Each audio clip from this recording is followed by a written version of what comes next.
Hello, everyone. Welcome to Harv's World. Yes, we're back. I know it's been a week. Work is still doing what it's doing. I'm still traveling every week. And honestly, I got pretty sick at work this week. It is not COVID. I got tested. It came back negative. It's all good, and I feel a lot better. I just wasn't up for an impromptu on Friday, so we skipped that one. But we're here again, back with all of you lovely people. And Caveman and Sharko are joining me. Sharko with a much faster internet connection now. Say hi, guys.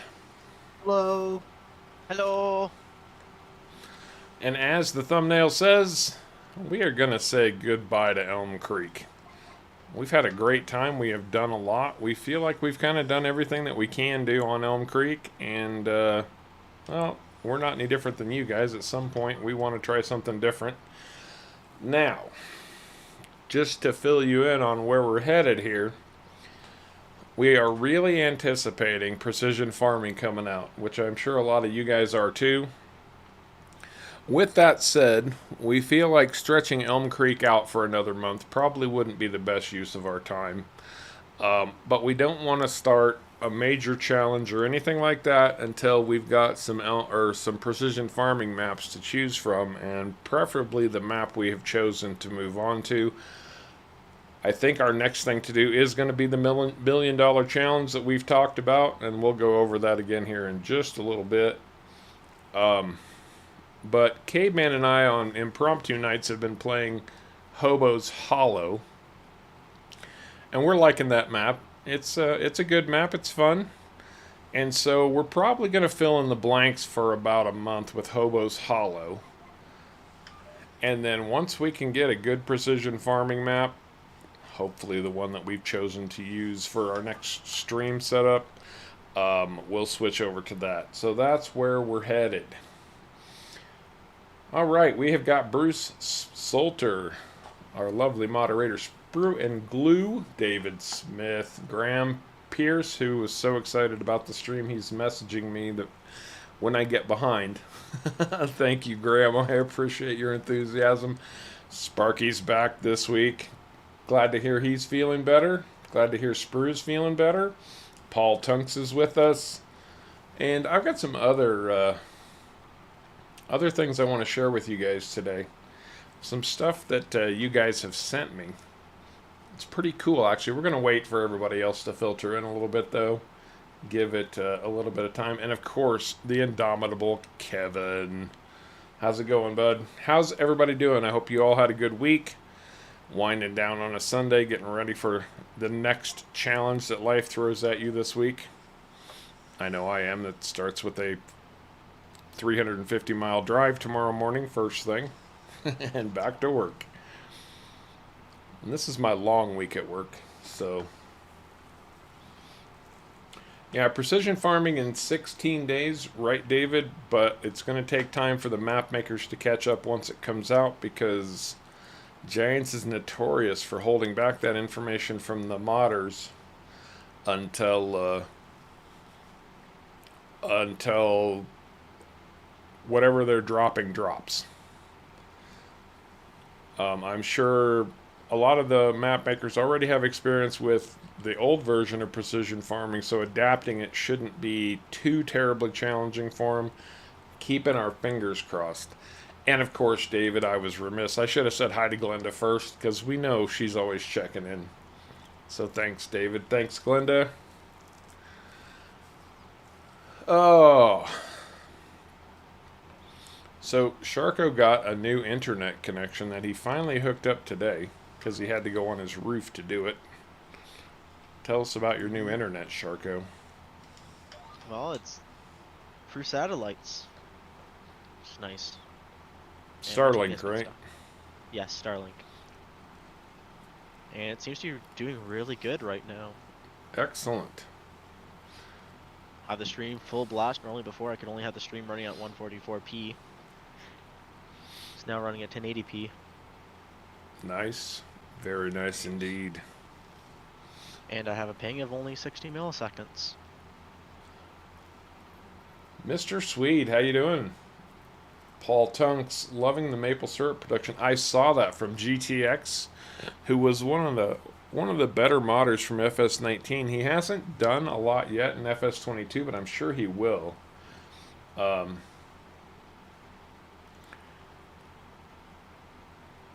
And I did see the maple syrup production, and I mean, for those of you who haven't seen it yet, Sherco, it basically operates like a greenhouse. It just looks a lot cooler than a greenhouse. But you add water, you get maple syrup. So it does look very, very good. And I haven't seen the animations on it yet or anything, but I'll bet they're amazing. And it's, you know, another production that you can throw into your chain, and hopefully it'd be nice, you know, as these come out, people who are focusing on production start taking, you know, other productions into consideration. Like, you know, you've got a candy factory that can make maple syrup candy or just whatever. That would be nice. That would be cool. I don't see that happening So, right away, but you know, something for the modders to think about.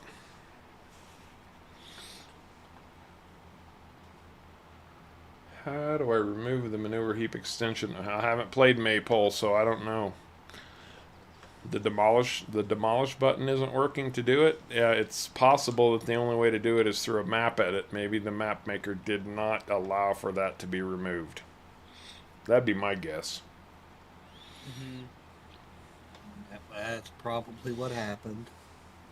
Either that or it's built into whatever it's attached to. Yeah. Now, I bet most of you guys have seen this setup that we're running. Sharko's running the same thing.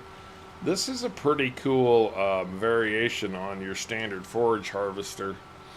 It's the Lakotech, and it allows you to run a forage header on your standard tractor.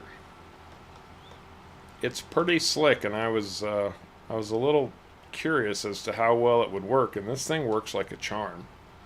As soon as I turn around, I will show you in the shop the setup that we're using. But it's pretty slick. I like it. I'm genuinely impressed.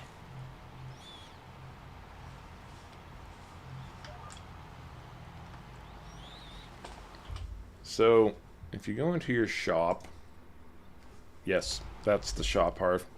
Go into your shop, you look at forage harvester headers. The first thing is the Lakotech. It's this thing right here, and it attaches to the front of your tractor.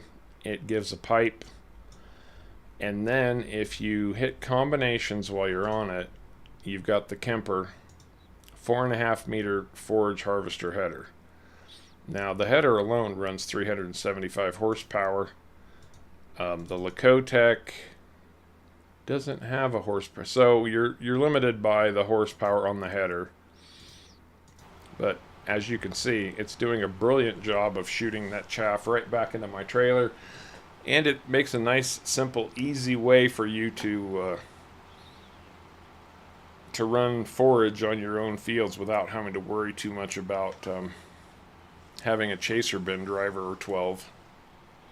Or spend all the extra money for just the forage harvester. That too. It's Exactly. a cheaper alternative to a forage harvester. Not by much though, because this equipment is expensive. And you still have to have a tractor. The So Lakotech there's is 85,000, and the header is 60,000. So it is significantly cheaper than a forage harvester, and we're running oversized trailers on this. Modded trailers by Caveman, or mod edited trailers, I should say, by Caveman that run 1,000,000 liters. Because I don't know if you guys have ever done forage before, but chaff adds up very quickly. Oh, to sugar cane. Yes. And so does sugarcane, that's right. What makes more, sugarcane or chaff? Paul, as long as you don't put the cover on, you can leave your grass in there as long as you want to. Just make sure you don't cover it and it won't turn into silage. Actually, you know, as long as you don't have it compacted to 100%, you cannot put the cover on anyway. So Put your grass in. Don't, and even if it's partially compacted, it's still grass at that point. Actually, I think once it goes into the silo, it turns to chaff. That might be correct. I'm not sure. I don't remember. I know in 19 some silos did it, some silos didn't. Yeah, and I think they changed it in 22 so that pretty much all of them do. Yeah, I have no clue. In 22.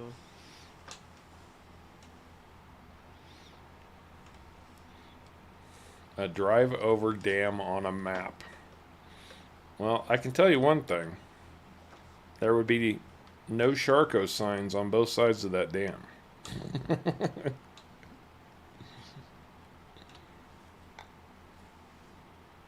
Well, you're running headland pass on the left side of the field. Yeah, just cleaning it up a little bit. Doesn't Dave, even have to be a dam. Just a bridge. yeah, any bridge. David, corn produces more, but it's a single harvest. I personally think that grass is still the better way. But if you I think want, grass would produce more, yeah. if you want a high volume of chaff right away, corn is your best bet. But grass over time is going to do a much more efficient and better job. Because corn you still have to replant every time you chaff it. Grass you just throw fertilizer on it, and a couple months later you can harvest it a second time. So if this field was grass and we were mowing it, I would estimate we'd get somewhere between 200 and 350,000 liters of grass off of it. Where this corn, we're probably going to end up with somewhere around 1 million liters of chaff.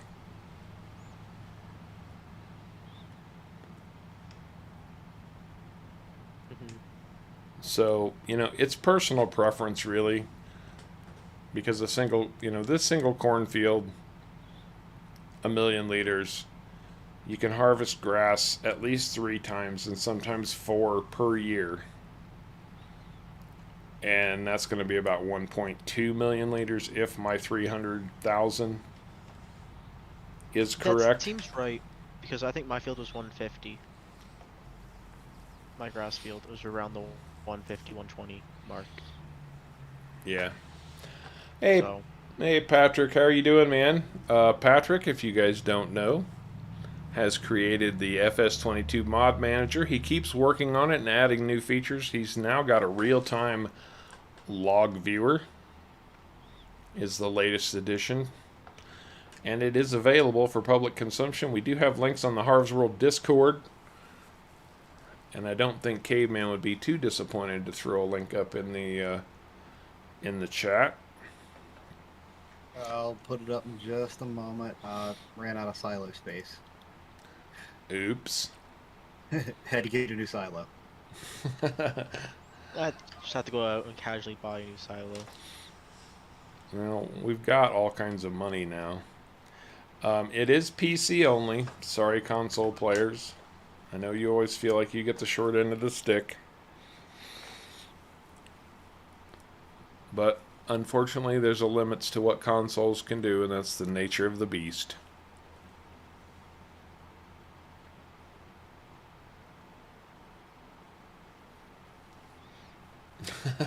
Sparky.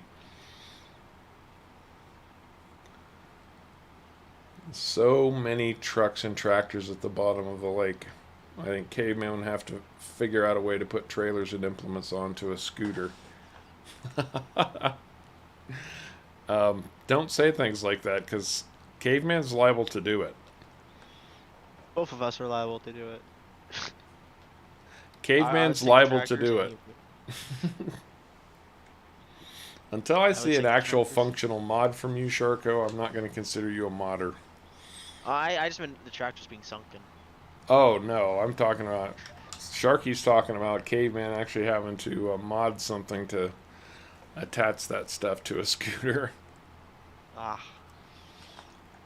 Here's a link. Oh, cool, thank you.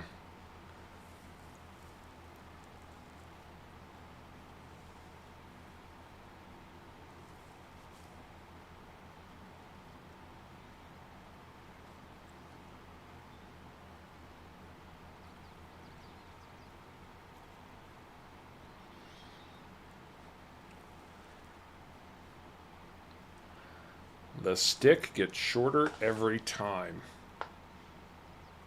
I'm missing something here. I don't understand what stick.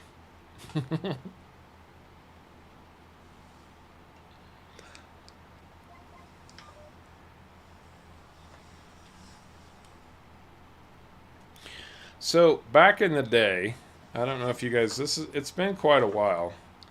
At one point we were talking, I was talking about doing what we were going to call the Harv's World Wall, and people could send me postcards or whatever, and put a map on the wall, and you know, I would put these postcards up on the wall with like strings and thumbtacks to show where people are from and all of that. And it didn't take off too much, but a few people did send me some things, and so I wanted to share those with you today. I've actually wanted to do this for quite some time. Just been a little bit, well, life got hectic on me. Anyway, and I was kind of waiting for Peter Tutton to show up if he's going to drop in today. If he does, I can re-show these later. But the first one I'll do is, I had to get turned around and make sure. Oh, console. Yeah, that's true, Sprue. The console user stick does get shorter all the time. So, iPlay, how are you doing? Good to see you with us. Yeah, just chill. Take a load off. Anyway, you guys know our fantastic culminator, that guy, Kevin. I can't even talk today. Kevin sent me a few things, including a CD of the band that he plays in, but he also sent me some pictures that he wanted to share, and he did say I could put these up on stream. So guys, for those of you who've often wondered about Kevin Prolinsky, this is the man right there.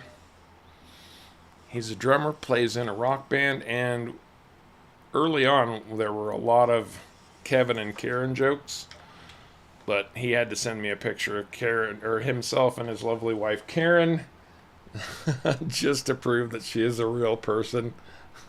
And there is a whole story behind that. If he wants to share it, he can. But that's Kev. And then Altoona Gaming sent me a postcard from the John Deere Museum in Iowa. This thing is huge. It's bigger than a sheet of paper, so it kind of got cut off a little bit. But this is the postcard that he sent. It's got some fantastic old school John Deere tractors in it. I love that. It's awesome. I'm not the biggest John Deere fan, but I do love old school equipment. I don't care what it is.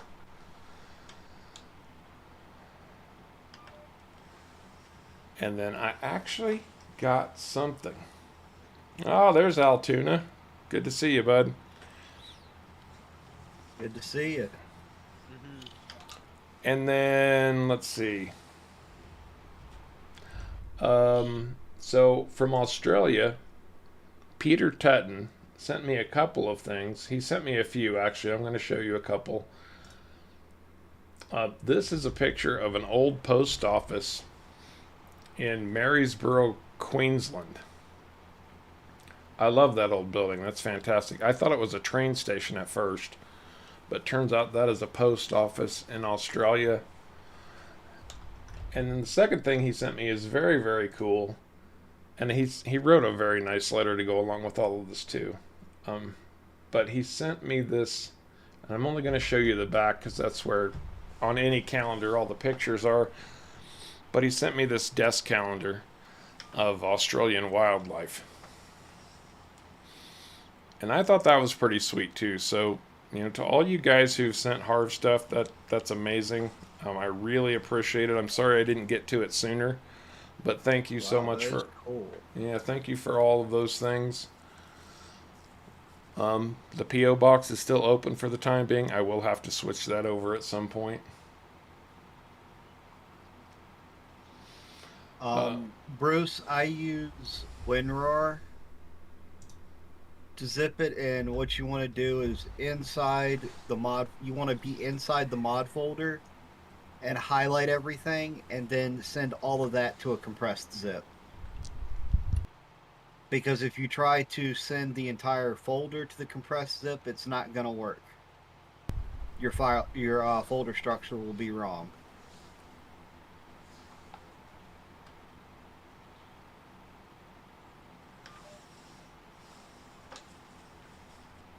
Those are some cool photos.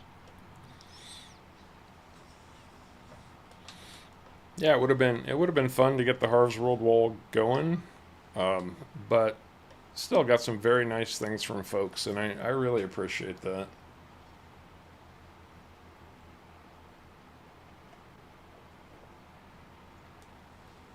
Well, Patrick, to be fair, I'm not sure how many paved roads there were when they were still putting those old metal wheels on tractors. Yeah, I was gonna say I don't know if there was many. At least that were out in the country where those tractors were used. Right. Yeah, right. Cities would have been like stone. I don't know. I mean, today they'd definitely tear up our modern day roads.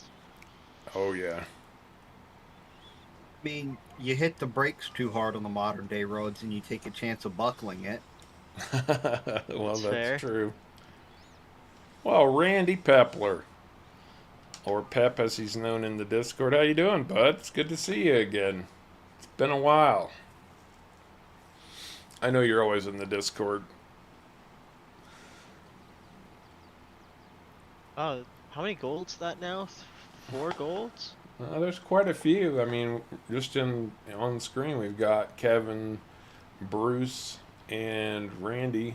Altoona's almost there. He's at 5 months. One more Yeah. month and he'll be gold. I think I'm at 3 months. Probably something still like blue. that. Yeah, I'm still blue. Oh, so I'm doing well, Randy. Doing real well. So I came up with a new rule for our $1 million playthrough when we get to it. And again, we're gonna wait for precision farming for that to come out.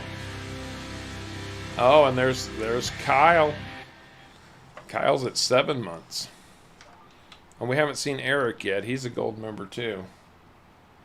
Outstanding. Thank you guys so much for your long-term dedication to this silly little place called Harvest World.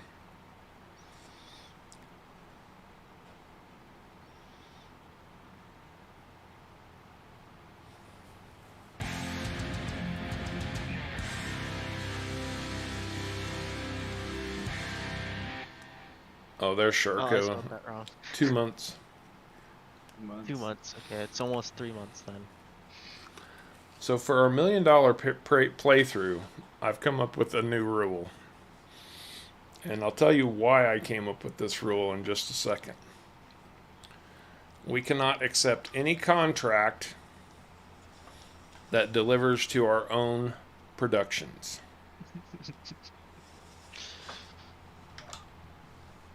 Caveman knows why. Sharko knows why. When you place a production on a map, contracts will take into consideration your own production as a delivery point. What this does is it pays you for completing the contract, and it also fills up your production with all of the crop that comes off of that field. So, and you don't have to pay the farmer for the crop, which behind the scenes, when it's just a standard production, you assume that that facility is paying the farmer for their crop. So you basically can get hundreds of thousands of liters of crop for free, filling up your productions. And sometimes taking months to be able to complete one contract because your thing's full. Now there's the downside to it also, is that you oh, okay, you didn't turn around, I will. You're going to clean up these little spots? That's what I was planning to do, yeah. Okay.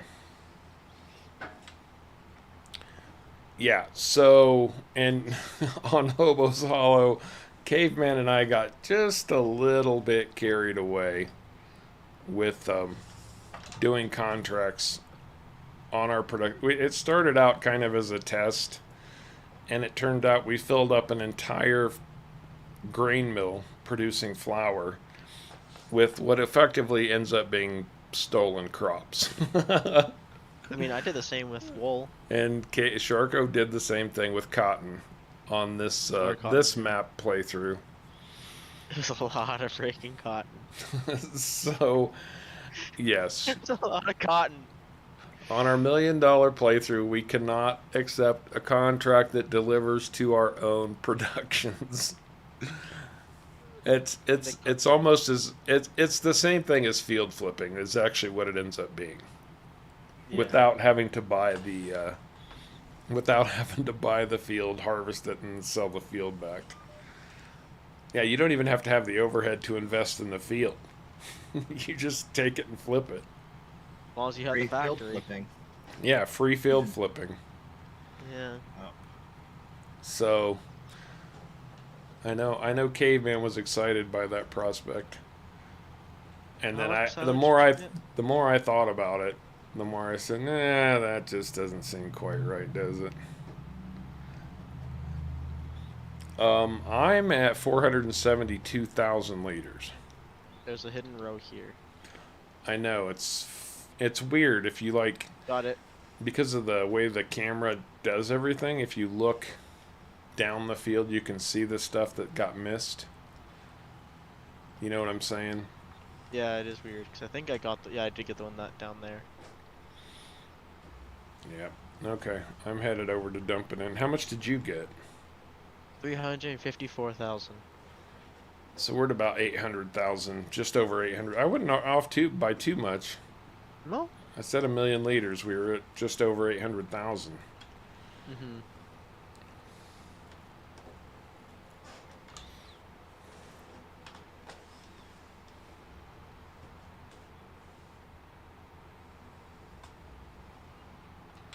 And I gotta say, I think sugarcane produces more than. I think my smaller sugarcane field is producing more sugarcane than that large field doing silage. Yeah. Oh, I'm sure.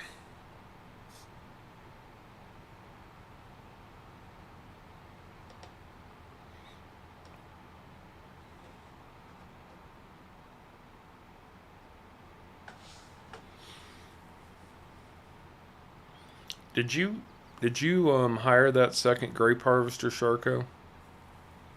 No, you can't hire workers on them. I know, but I could help you you harvest lease? grapes. Oh, I can lease it. Yeah. If you want to do that, I'll go get it and meet you down at your grapes. It's been leased. Do you mind returning my trailer when you're done, Sharku? Nope, I'll bring it by. Thank you.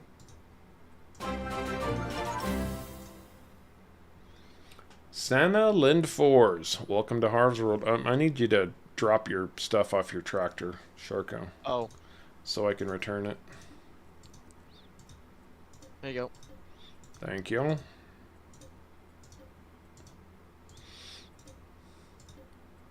I can Unless they bring don't charge you. I can bring my trailer over there too if you want it, Sharko or Caveman. I'm just gonna need the one, Okay. as far as I know, anyway. Oh, I'm just gonna drop this trailer right here.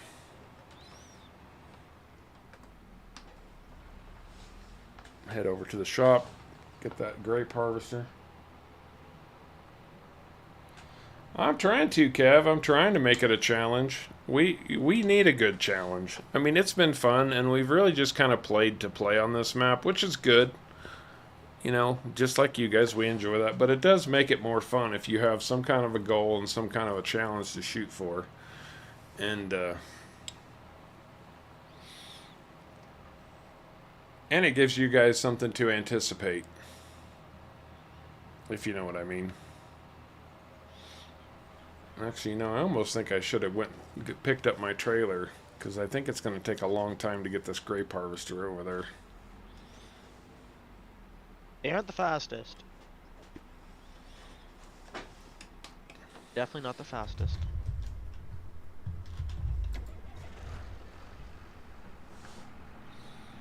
$15 miles an hour. as slow as the sugarcane harvester was. Dopey That was dopey slow. do. Oh yeah, the base game one. Oh yeah, that's in the base game. That Sugarcane thing was harvester slow. painfully slow.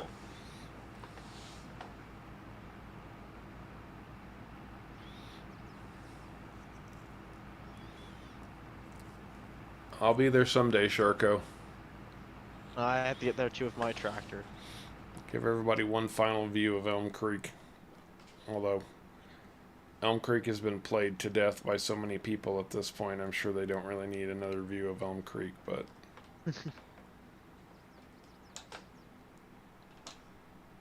Oh, and there is one thing I do want to ask everybody in chat. all right. Have they seen any well-made, old-school semi-mods for 22 yet? Oh, there you go, guys. Good question. You guys that go digging for mods on third-party sites and whatnot, have you seen anything old school that looks really good? Remember the Peterbilt from FS19 that I used to use all the time? Peterbilt. The one I ran on off the grid? Yes. That was a great semi-mod. It was. Unfortunately, the conversion for 22 is not that good. Oh, that's a bummer. Okay, man, I think your canola field's busted. We determined that it was. It'll Okay, probably. I wasn't there for that. Yeah, we determined that it's busted. What's busted? My canola field. Oh yeah, it's got to wait another year before it's ready to harvest. David tried harvesting grapes at 26 miles an hour, missed 3/4 of the grapes. At 12 miles an hour, it missed half the grapes, and 6 miles an hour, it got all of the grapes. Okay. Very good to know. Yeah. Thanks for that bit of info. I can't remember what I'd been harvesting, what speed I was harvesting grapes at. I know it was faster than... Maybe it was like 8. I think 8 was working really well for me. I'm pretty sure it was 8. Because what's the harvesting speed on these things without real speed? 6. 6, yeah. So far, nobody's seen any great semi-mods. Somebody let their potatoes go. I mean, I don't blame them. I wouldn't let my potatoes sit. Now, if we end up on the map that, and we're talking about future after precision farming comes out, if we end up on the map that we're thinking about, we should have all kinds of new and interesting productions to tackle also. Mm-hmm. Yeah. Because we don't like doing the same thing as much as you guys don't like watching the same thing over and over again, so... Bruce says there's a Chevy C70 with tandem axle that's alright. That's kind of like the Chevy day cab that I run on off the grid also, I think. I'm pretty sure that's a C70. Yeah, you've got a C70. Yeah, you worked on it. Yeah, I did.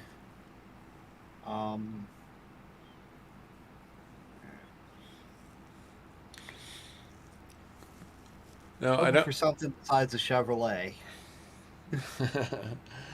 I don't know if they're ready to share with you guys yet or not, but Caveman and Sharko are both working on new projects right now, and I'll let them decide if they want to talk about them yet. Sharko, are I'll you? just- What about you? I'll say it's a map, but I'm not gonna say much else. Okay. I'm gonna say my new project's massive, and that's all I'm gonna say. So Sharko has decided to try to learn, and now my grape harvester only runs 5 miles an hour here, and I just hit a mega leg spike. Are you guys stalled? Nope. No. I'm good. Oh, I must have hit the post. Yeah. I was like, lag spike. I stopped dead in my truck. Oh, it has to be a lag spike. It can't be my crappy driving. You've got to drive them almost perfectly straight down the row. Well, yeah, I've done this like a dozen times on my own personal map. Oh, I'm full. I need to go empty. I'm running 8, and 8 seems to be fine. Are we telling them what map we're planning on playing next yet, Harv, or Not yet. not yet? Unfortunately, Altoona, you'll have to wait and find out like everybody else. Mm-hmm. Yeah, because it could still change. I mean, if the map maker that we're anticipating doesn't come out with a precision farming map, we might have to rethink this. Mm-hmm. But for the next 3 or 4 weeks, we're definitely going to be playing Hobo's Hollow.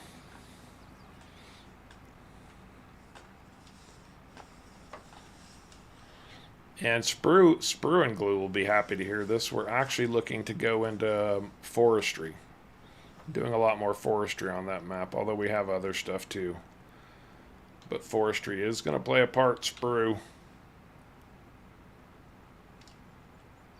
Who could have watched us just tree harvest 24/7 and been very happy about it.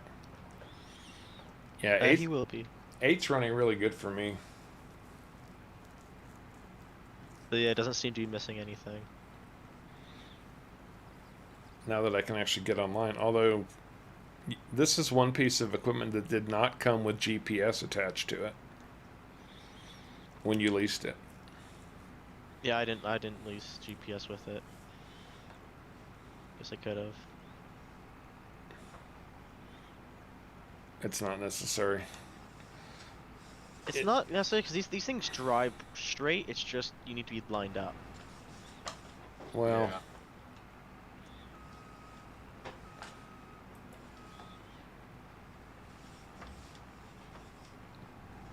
I cannot drive today, though.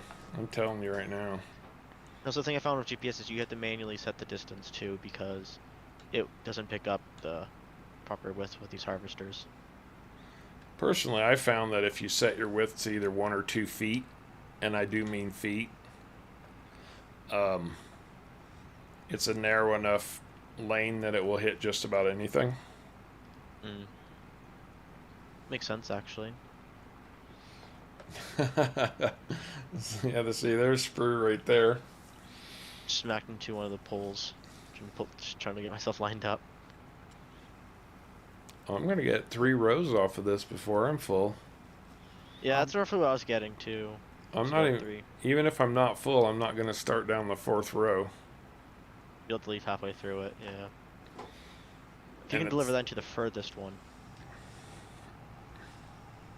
I know a while back somebody in the Discord posted actual proper distance to set it up for grapes and olives, but I don't remember who or how far back it was.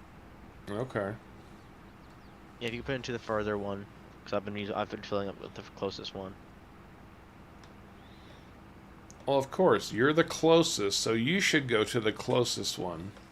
I'm the farthest, so I should go to the farthest one. It's just yeah, that makes sense. Right. I just don't know if it'll fill them up. I don't know how much they can hold. Quite a lot. I've run it. This won't fill up one of them, I can tell you that. No, okay, I guess it doesn't matter then.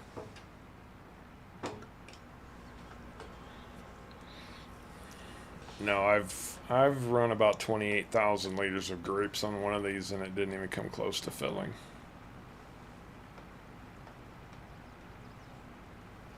Oh yeah, they're not much at all.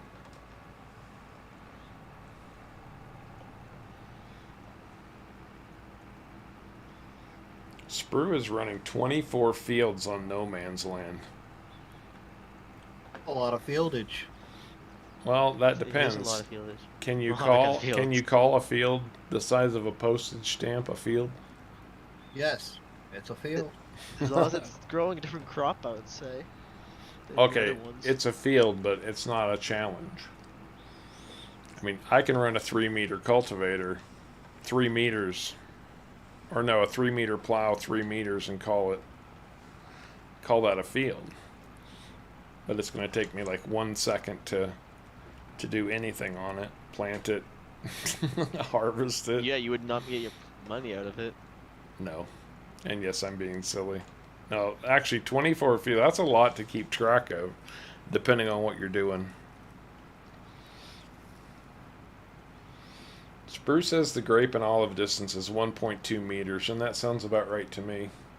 David says 9.84 feet, which is 3 meters. You guys need to have a meeting of the minds and decide which is right.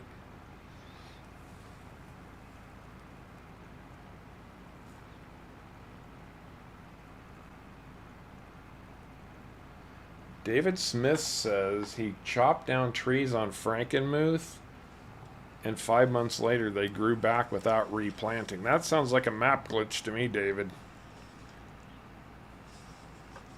Yeah. It's possible that it could actually be designed to regrow.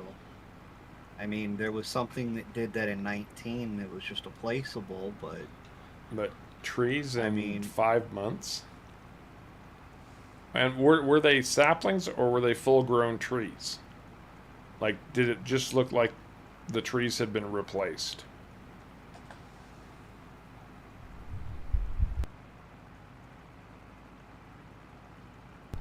That's right, Kevin. That's just called a garden. You know that? Yeah, pretty much. Actually, at what point does it become a garden to a field? That's a good question. I would make an argument that anything over 1 acre is a field and anything less is a garden. Or is a garden more private and a field be more like commercial? Not necessarily. I think technically any thing that has more than one crop type in it is considered a garden. And if it's a single crop type, it's considered a field. That's a fair point. Okay, That that does was a make game sense. save right there. That was. If your 3-foot field ran the length of a 4 times map, it would be pretty large. Yeah, that would be a large You know what field. that would actually be? So they came back as full-grown trees. That sounds more like a map glitch than it does a regrowing. Kind of like if you ever use the map objects hider in FS19.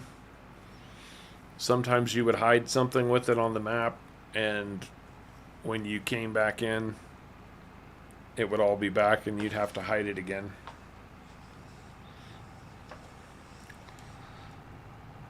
Like there was one map I was playing on, somebody had put a decorative building right in the middle of good farmland. So I hid the building, plowed out all the ground underneath it, smoothed it, planted it the whole 9 yards, and then I logged out, and when I came back, the building was sitting right in the middle of my crops. But once I hid the building, the crops were all still there growing. It didn't destroy the field, so... Well, that's good. Each field is a minimum of 12 meters square. That's pretty good size. That's it. Yeah, I could see that being a field. Oh crap. I wasn't paying attention. I'm full and now I'm stuck going down this row. Oh, I did that already. I'm going to try to warp my way down it.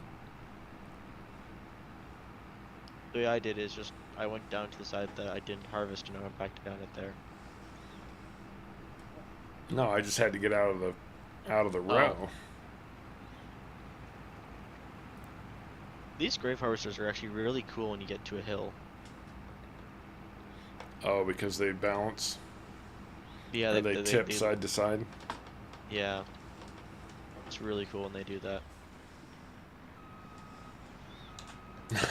Thanks, Atomic. That chat delay didn't quite help, but I appreciate the effort.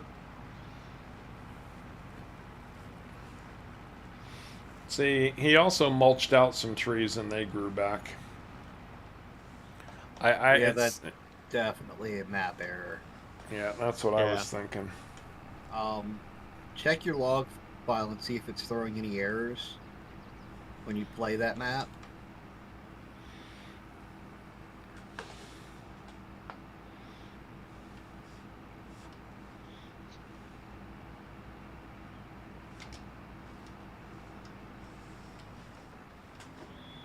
I guess potentially it could be a mod conflict as well. Oh, that's a possibility. Mm-hmm.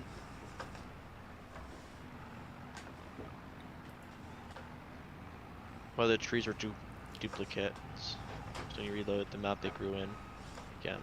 That's also a possibility. On the plus side, if you're making money off of them. I mean, yeah. Oh, I did the same thing, Harv. Got full in the middle of a row. Not full yet, but going to be.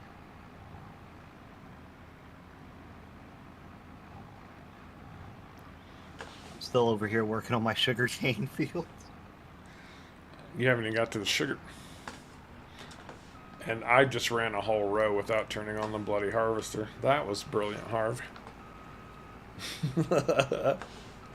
Wow. Nope, I haven't got to the sugar beets yet. Well, normally when I come back, it's still running, so I don't have to worry about that little bit. But since it got full, you know how they auto shut down when they get full. Yeah. On the plus side, I can't drive straight down a row, but I can back right down it with no problem.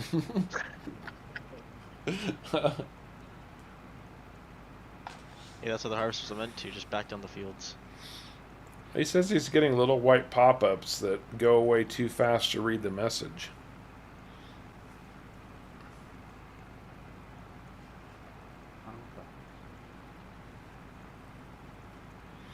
I'm at a total loss on this one. Are you on PC? I can't remember if he is or not. I can't remember either. Mm-hmm. So many people to remember.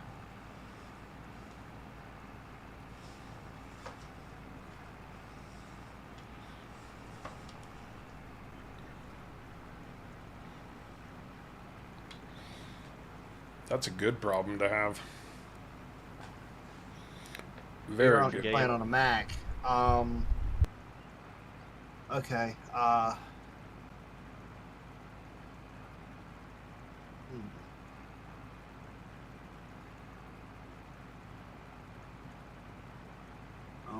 you should still have the log file. I just don't know exactly where it's at on a Mac.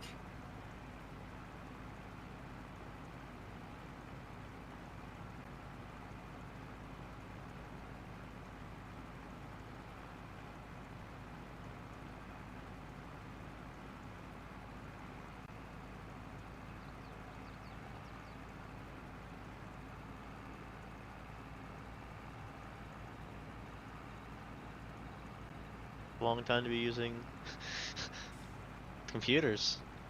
We're sticking with one company. Okay, well, if you know where the log file is, if you have the ability to send it to me on Discord, and I can take a look at it after the stream and see if it has anything in it that could tell me whether or not it's a map issue or not.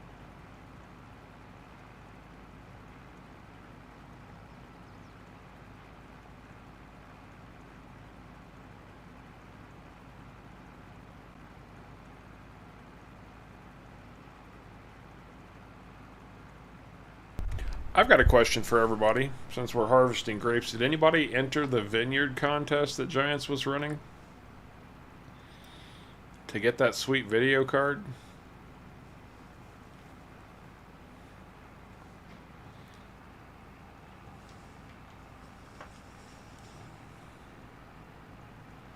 Well, I didn't enter. I didn't. Yeah, I just didn't have time to do it.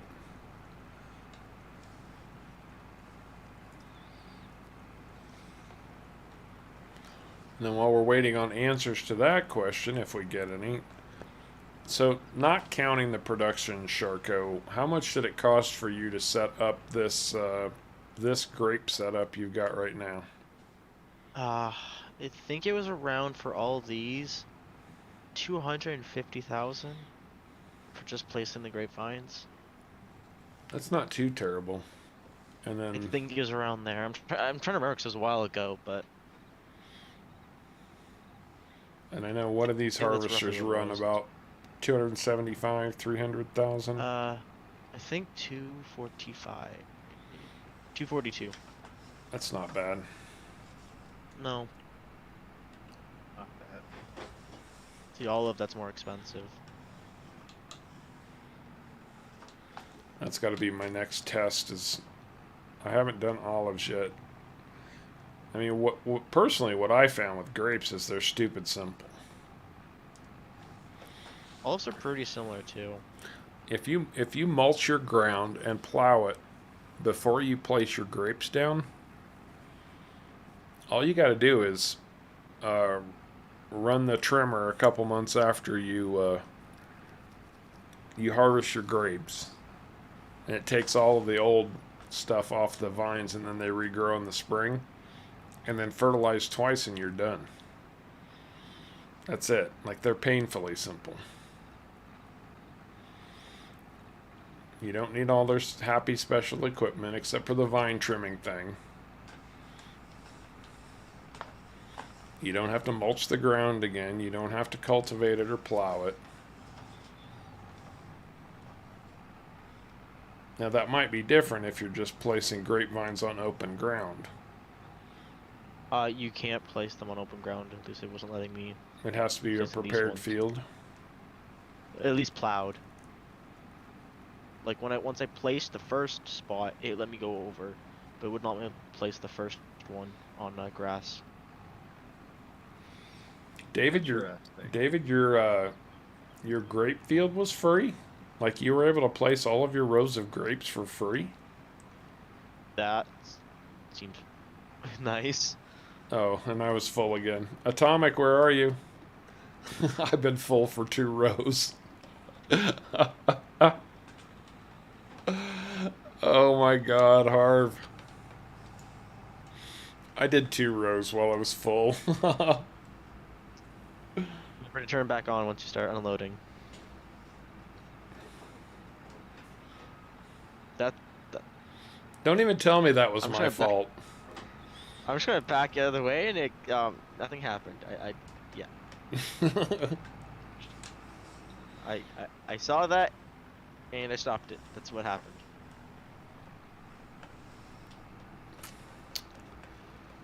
Remember how I used to complain about the traffic on this map? And people were saying, "Well, you pulled out in front of him."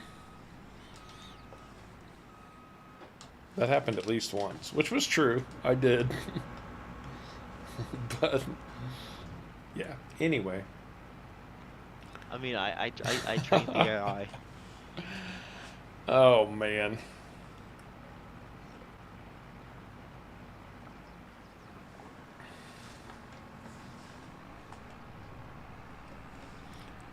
Okay. Yep, and now that I don't know what would have caused your grapevines to be free.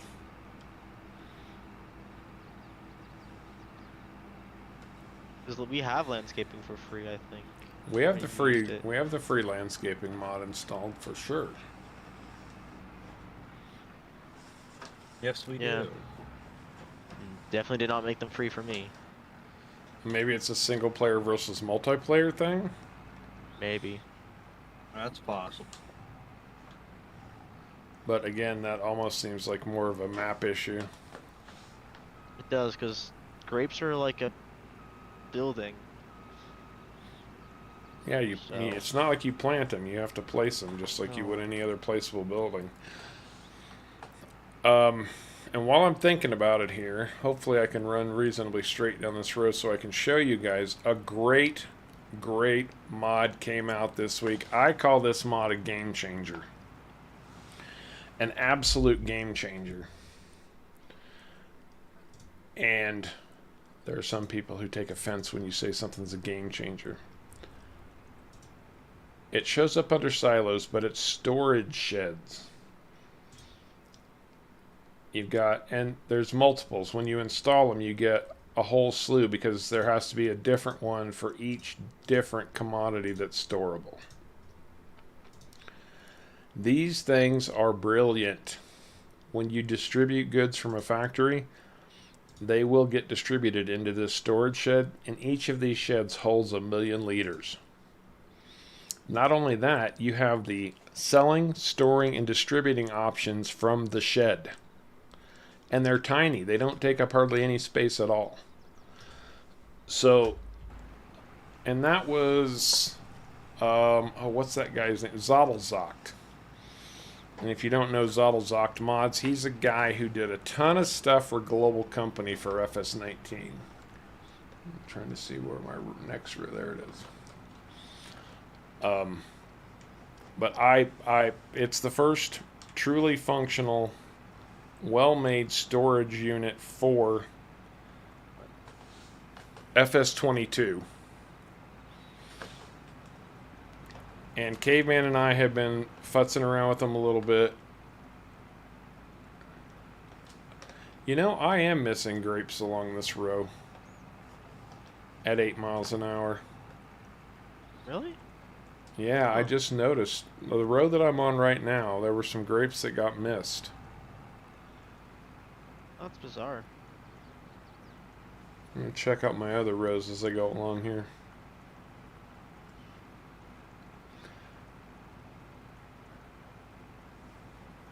I crashed into the post.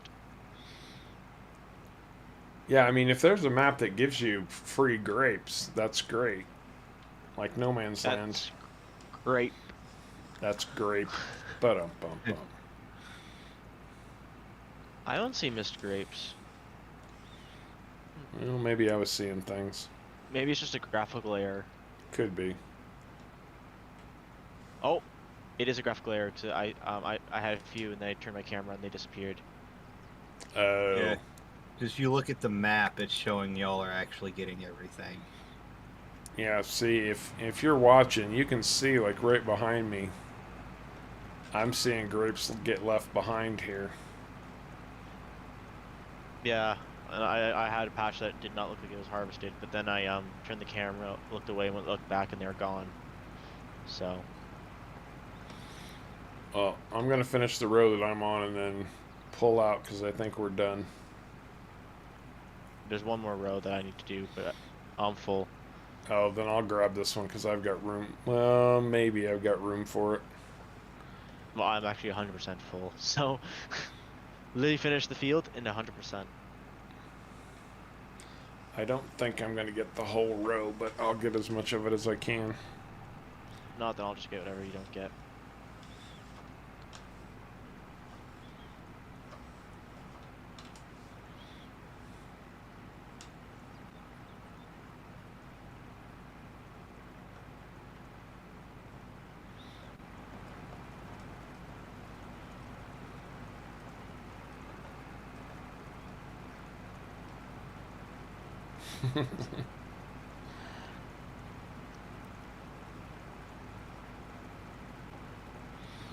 I'm not going to tell you what that looks like. You can figure it out for yourselves.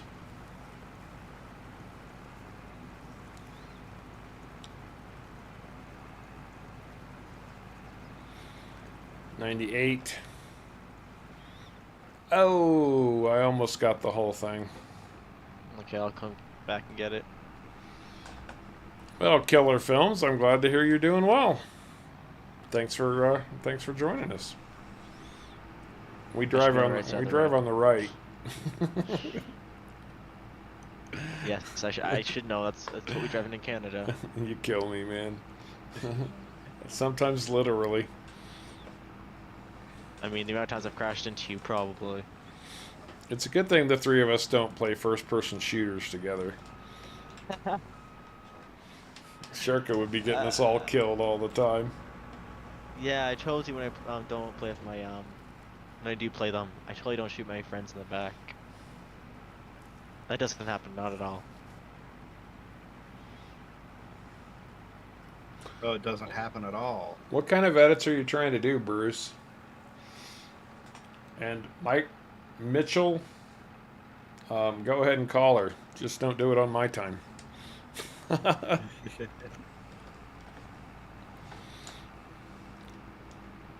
Yeah, Bruce, what kind of edit you trying to do?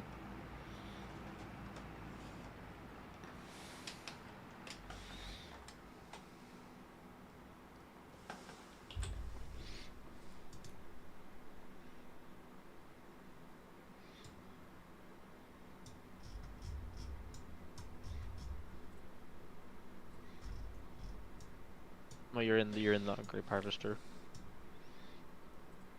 I'm figuring out where to go. It's Horsepower and price. Okay. It actually doesn't show that the grape field has been harvested. It was showing harvestable. It was. The price is really simple, Bruce. The horsepower is a little complex because it's not as simple as just changing the horsepower. You actually have to build a completely new power curve for the motor.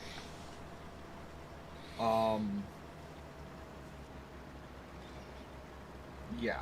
So if you want, you can hit me up later on today in the Discord, and I'll see if I can give you a hand, or at least point you in the right direction. Yeah, there's a lot going on when you start messing with horsepower. Plum Boy, hi, how are you doing? Good to have you with us. Thanks for joining into Harv's World.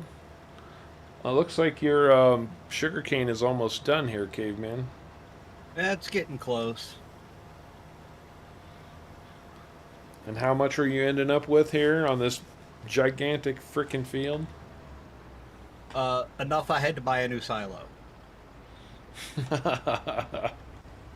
Okay, when I started, I had 450,000 liters of sugarcane.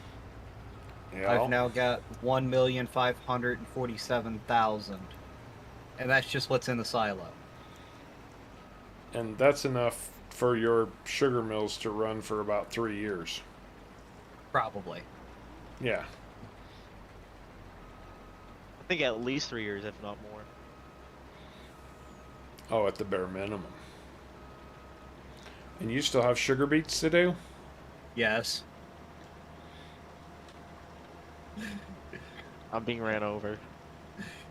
I still have sugar beets to do.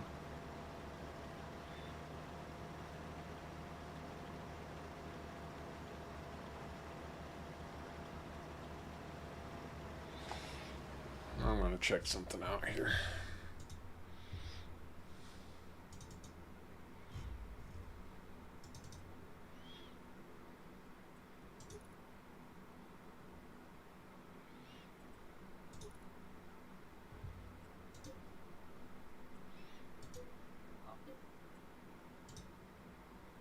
What I'm looking for.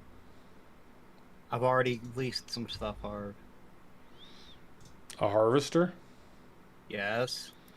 Oh, I just leased one too. So I guess we'll have 3 harvesters. Did you lease a second? Sugar beet header, yes. Okay. I like how we both leased. We'll have 3. One leased a panther and the other leased a tiger. Yeah, Harv leased the tiger. Yeah, so can I have my tiger? Oh, be my guest. I was going to try to help you get started while you finished up your sugar cane. I was leasing another one so I could get it, put a worker on it. Oh. Well, you got me and Charco both now. Yeah. Hey, it's saving him money. He doesn't pay a terribly overpriced worker now. Caveman is the sugar king. Sugar King. He really is Sugar King. Not the Burger King, the Sugar King. Dookie Shoes, how's it going, man? I hope you clean those things off one of these days. I hate it when I've got Dookie Shoes. Call me crazy. Sugar beet is a big field, isn't it? Yes. Yeah. It's the one Yes, that it's the doesn't big have field. sugar cane in it.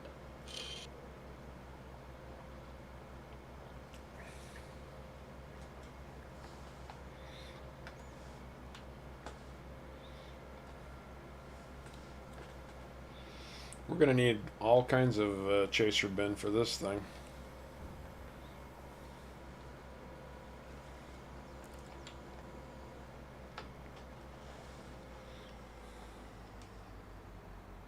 Mm-hmm.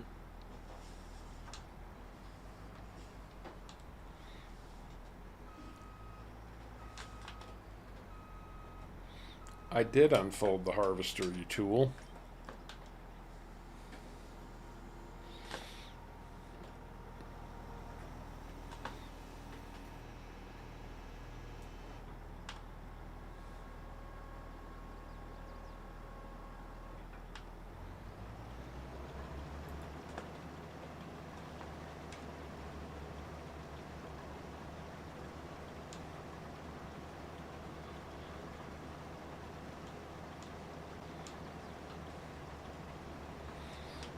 It's a good harvesting speed for sugar beets. 12 miles an hour. Okay. There you go. Literally what it's defaulted to. Farming never stops, so the dookie remains. Fair enough, especially if you're a rancher of some kind. Unless it's a chicken ranch.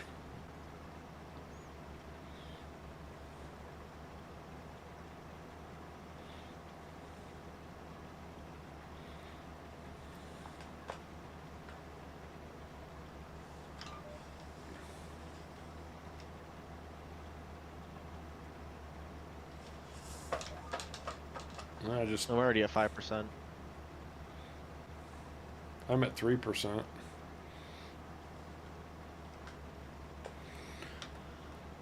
I agree with you, David. I really like the full stop mod too. I hope that comes back one of these days. I like follow me. That's the one I'm looking forward to.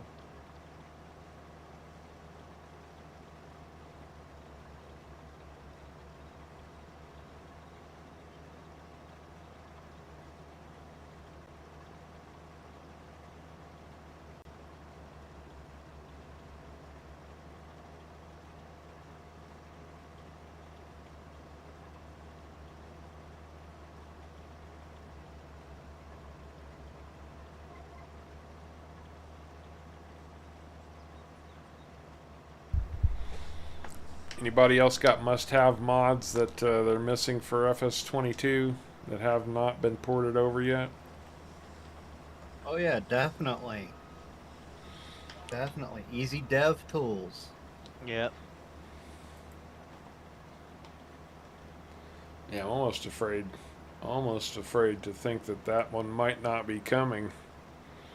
That was a very popular mod and it hasn't been ported over yet. We have heard from the developer of Follow Me Mm-hmm. that it is coming. It's just going to take time.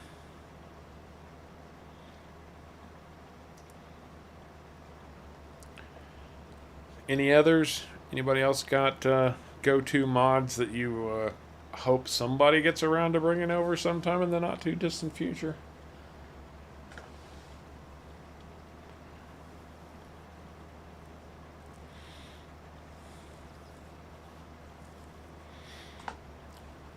Now, I had the 30 must-have mods for FS19 video that I did. Somebody posted a comment the other day that said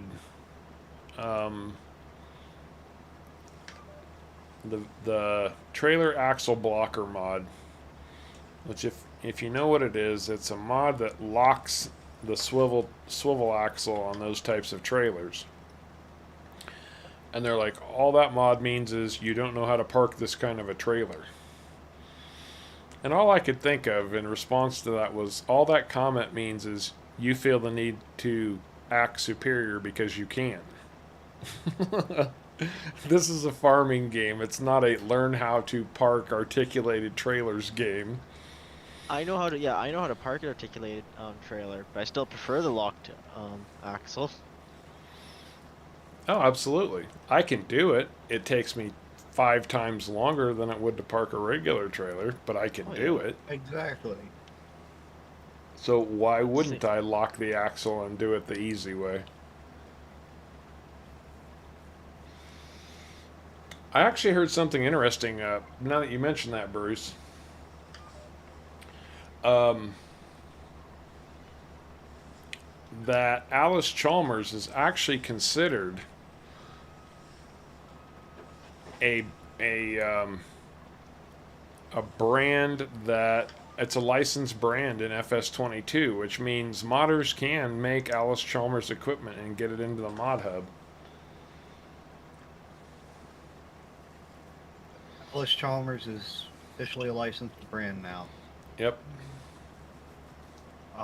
In 19, Deutz Alice was officially licensed, but Alice Chalmers was not. Right. So. Actually, Paul, you know, the toolbox from Ravenport walkthrough is good. There is a mod, and I want to say this is available for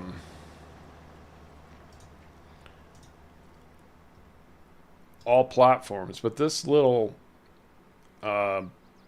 trailer toolbox mod, it's only placeable. You can't actually move it around, but this is what I use now instead of the toolbox, and it does just as well.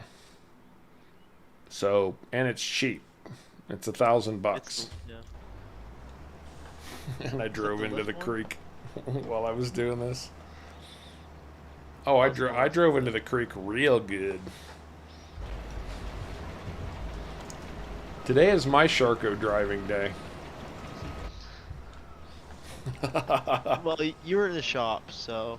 I was in the shop. I filling just didn't things get off. back I think in that's time. fair.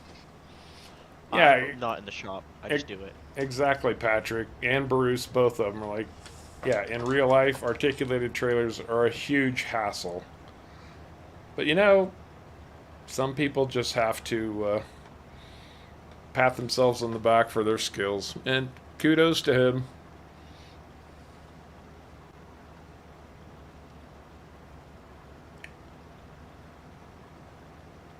I do have that problem, even on PC, Dookie.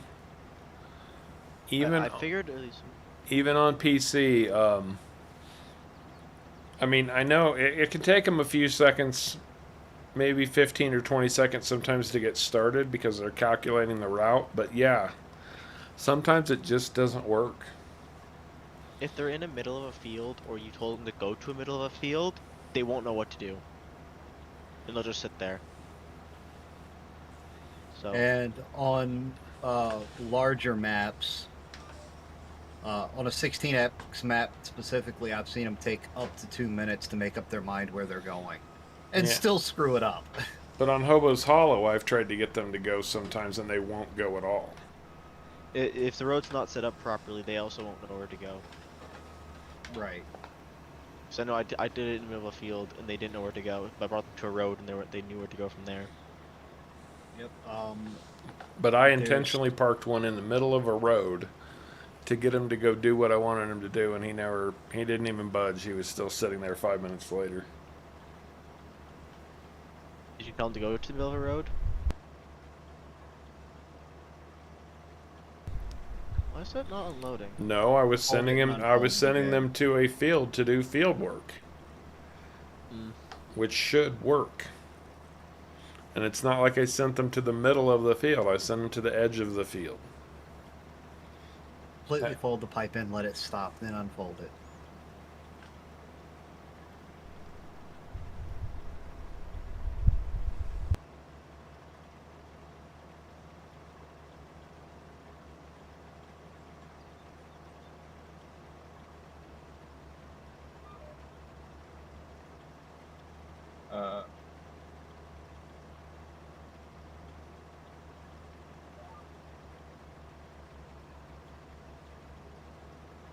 Okay, Sharko just broke my harvester. Yeah, I'm out of it. See if it works now. And there wasn't even water around. Oh, so it just doesn't work when Sharko's in it. Okay. As soon as he gets out of it, it works.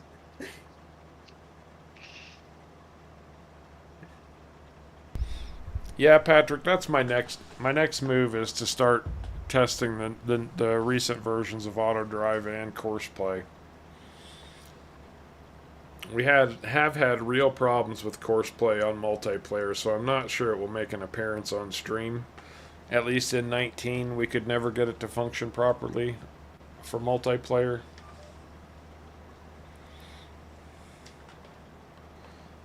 That's true. We had some real issues with it. My God. Mainly not being able to refuel vehicles.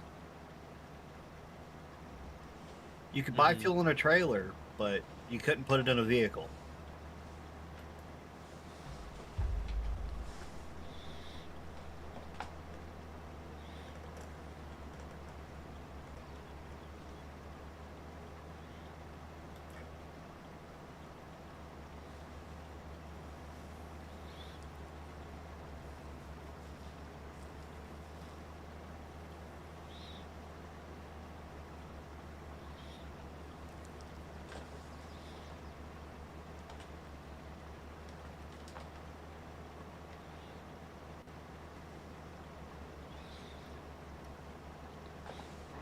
Yeah, and I'm sure our troubles with Courseplay had something to do with hashtag BSC.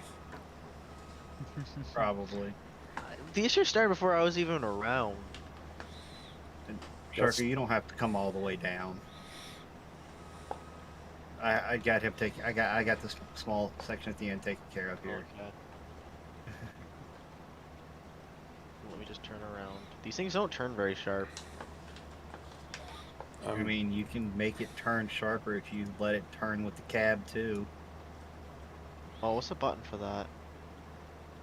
I don't remember. Control Y. Control Y.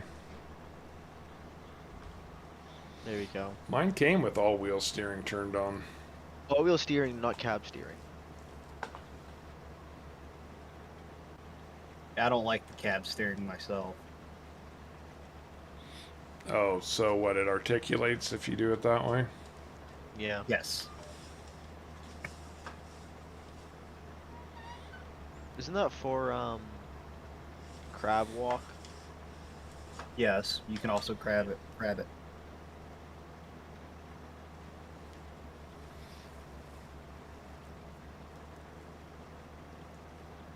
Much sharper turning.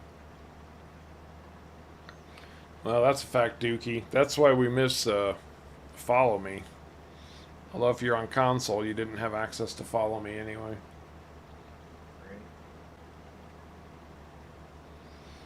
Altoona, thank you so much, man. Very, very kind of you. Very generous. You Thank are you, the Altoona. man. Yeah, thank you. Yeah, now that I'm feeling better, maybe next Friday we can get back on, do some impromptu, and banquet it up a little bit. Sunday streams are coffee only. Outstanding. Absolutely outstanding. That is absolutely outstanding. Thank you very much, my friend.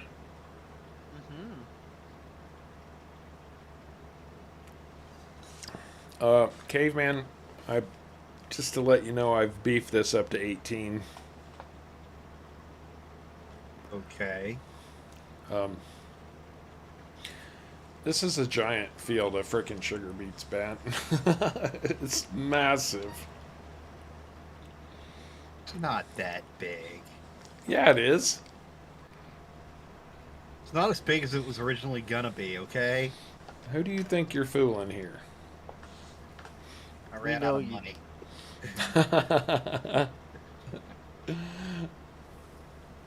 I didn't have enough to buy the other 3 fields over here and merge them all together. You will now with all this sugar cane. You can buy the whole map.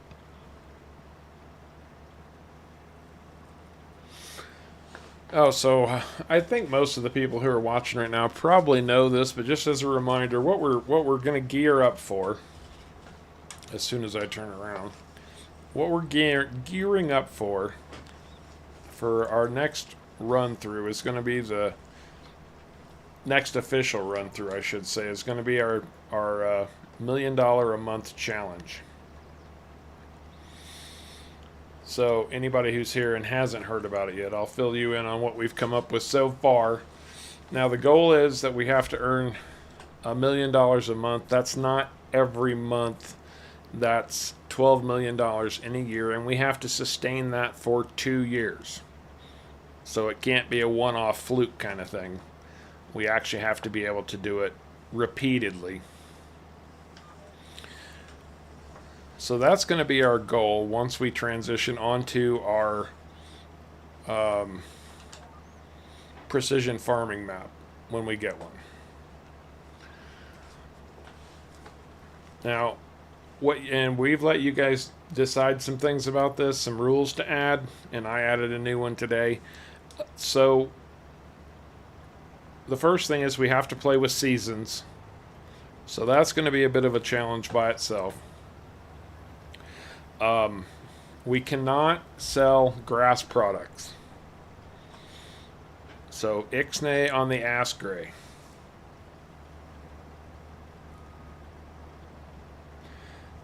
We cannot sell grass. It's too easy.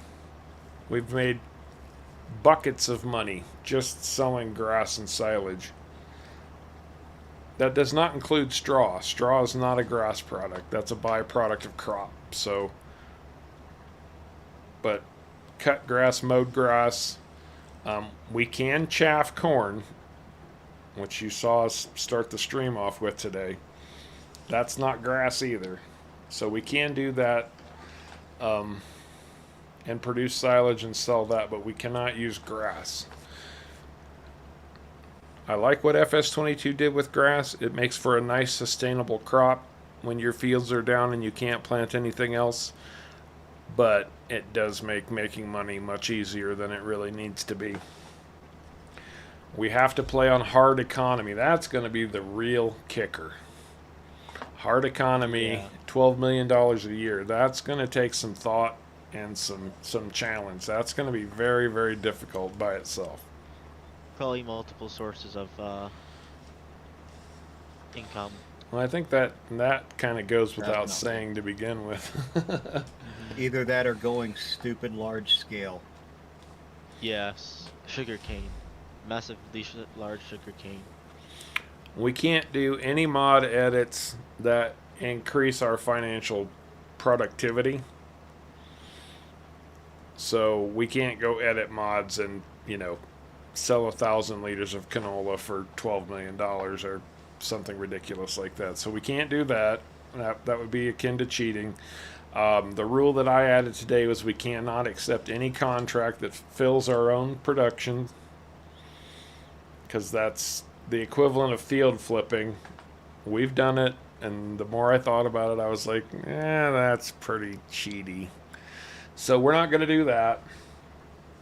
We cannot start counting the $12 million year until all of our loan balances are paid off. So we cannot carry any loans when we're ready to start adding up that $12 million a year.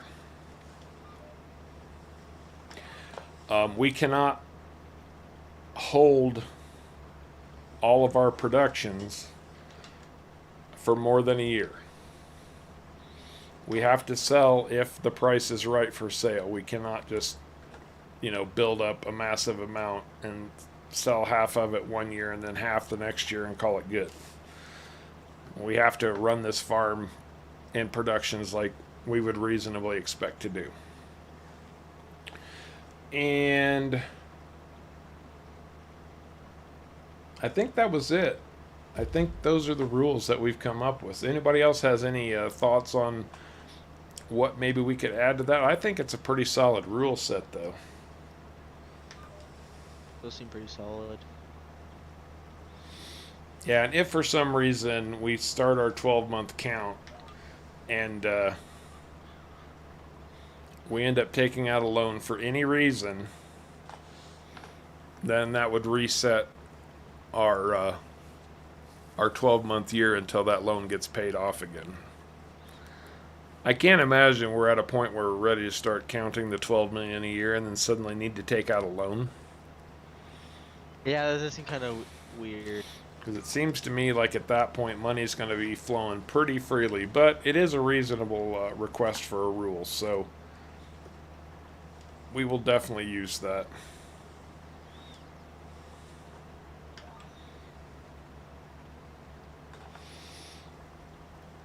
I'm looking forward to this challenge, actually. It's going to be fun. We haven't decided on how we're going to start out yet. Obviously, we don't want to start in a position where we're ready to just make this money up front. We need to build up. But for a goal this size, we also don't want to start with old farm-all tractors and 3-meter cultivators. I mean, we do need to have a decent setup to get started on this thing. So we'll see how that all sorts itself out. Well, and that's the thing, Kevin. This is going to be the three of us working together. We're not going to have individual farms on this next one. That would take way too long. That would take way too long. At least the hard difficulty. That's a good question, David. Does the year have to be January to December? I would say no, it doesn't have to be, but we have to announce when the year starts. Yeah, it has to be a continuous.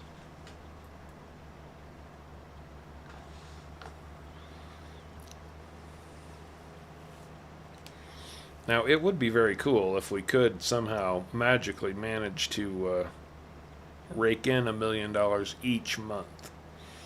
But I think the way the economy works in the game wouldn't allow for that, so... I think like 90% of all products are like extremely high in the wintertime, and extremely low in the summer. So you wouldn't really be able to do that, I don't think. What do you guys... Sprue's saying you can only take one loan per 12-month period. The loans though, just money, so you can just take out the max amount of money though. It's not like you take out a set of loan. Does that mean like you're only allowed to take out 5,000, or you're only allowed to take one out, pay it off in a 12-month period? I don't know. That Seems yeah, pretty. It seems pretty restrictive, like too restrictive, because you never know what's going to come up in the future. You can't anticipate 12 months out what your needs might be. exactly.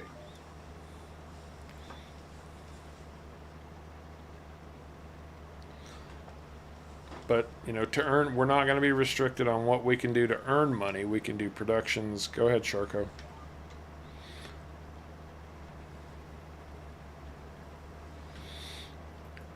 We can do productions. We can do animals. You know, anything along those lines.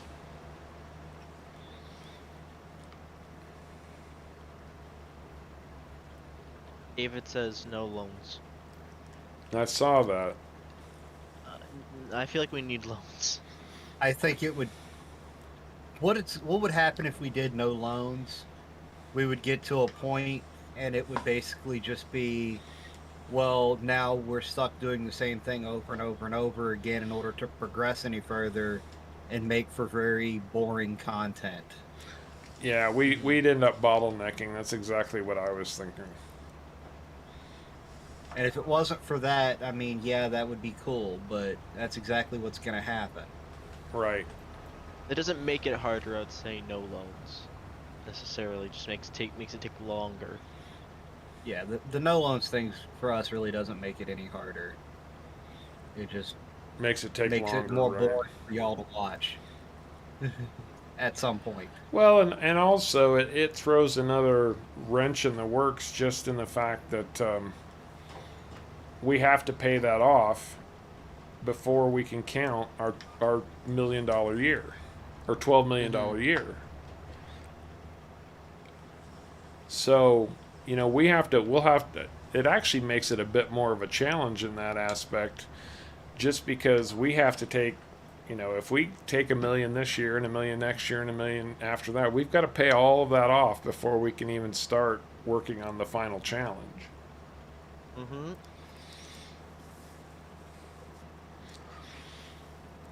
So we need to balance taking loans with the fact that, yes, we have to pay them off. Because I'll tell you right now, on Elm Creek, I'm carrying almost $2 million worth of loans on my farm.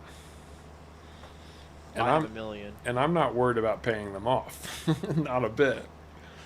I can pay the interest with no problem.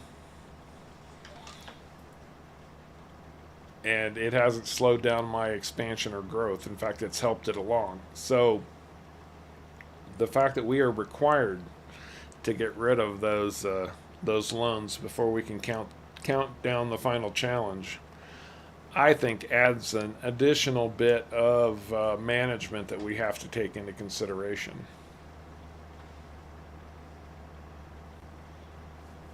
Not slowing down for you, Harv. I guess you slowed down for me.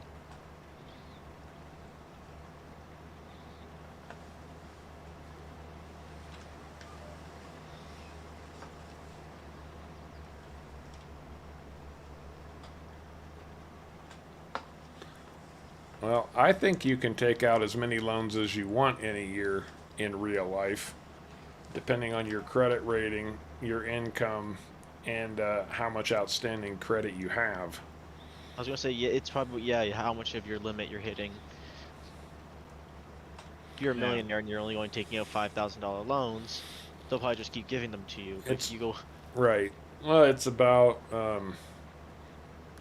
your credit income ratio. mm-hmm. So anyway, I don't think we're going to restrict the loans any further than we already have. And that's not to say that I necessarily disagree with you guys. I think we need something. Guys, we're playing this on hard economy, trying to get to $12 million a year. Trust me, this is going to be no small feat. And most of it's only going to be played on stream. Like the board stuff may be off stream, but not like we play it just whenever. That's not true at all, Sharko, but thank you for interjecting. We'll play as much as we need to off stream because in order to attain this goal, there's going to be a lot of work to do that's going to be very lengthy and very repetitive.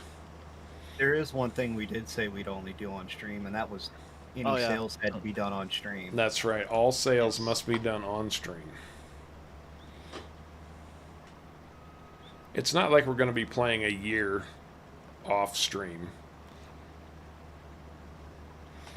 It'll be doing what we do right now and moving things forward to a point where we feel comfortable we've got something at least remotely interesting to show you guys. Yeah. Like as soon as we're done with Caveman Sugar Beets, we're going to do a final sell-off on Elm Creek to wrap things up.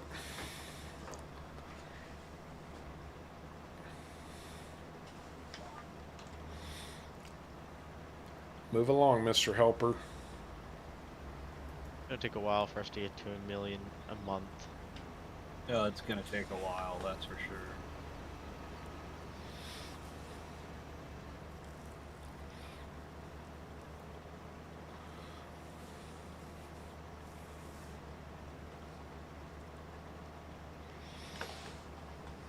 Thank you, David. I think with your guys' help and I mean a lot of these rules came from the viewers. You know, came from you guys that watch us all the time. You know, I just came up with I think $1 million a month would be a really fantastic goal to try to hit. And we came up with a few others. I didn't keep track of who came up with all of them, but most of them did come from you guys. So we appreciate your help on that.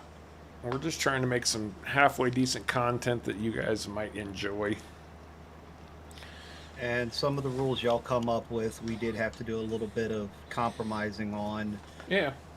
just to make, you know, so that it wasn't going to be a bunch of boring content that maybe one person would watch. Right. And everybody has their reasons for watching too. Some of you watch just because you like the way the three of us interact and you're always looking for the next tractor Sharko's going to put in the lake. Some of you come to learn something more about the game, which we probably don't do as much educational material as we could sometimes. And some of you just love watching Farm Sim. Whatever your reasons, we're glad you're with us, and we just want to keep providing you those reasons. and add a little bit of excitement to it. So while we do love playing Farm Sim, sometimes we need a little something more to add interest to our gameplay as well.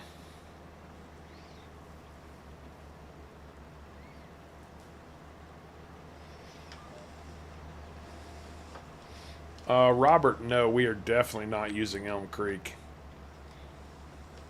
That would make it really challenging. I can tell you this right now, it's not going to be less than a 4 times map. That is an absolute fact of life. It will not be less than 4 times. Would it be? How hard would it be on Elm Creek? I don't even know if there's enough farmland. I could do it, but it would be Like every inch of every farmland used. it would be pretty lame. Because what I It would would be. I would say we'd be better off trying to do it on Wolf Creek than Elm Creek. Yep. And all Wolf Creek is basically a modded version of Elm Creek, but it's also 4 times. So Right. It would be doable on this map. Like I said, it would take some real creativity or some real boringness. that's harsh. Because I would put down about 4 silage silos and plant everything in grass. Well, I don't remember if you said But we this. weren't allowed to do grass, remember? No, we're not allowed to do grass, but I'm saying if we were doing it on this map, we would almost have to. Or what I would do is put down 3 or 4 grain mills and half a dozen or 8 or 10 industrial bakeries. I mean, I would almost, if it was me, I'd Maybe put sugarcane. down, I'd put down like 8 or 9 of the no handcuffs sugarcane factories, and then plant everything in sugarcane and sugar beets.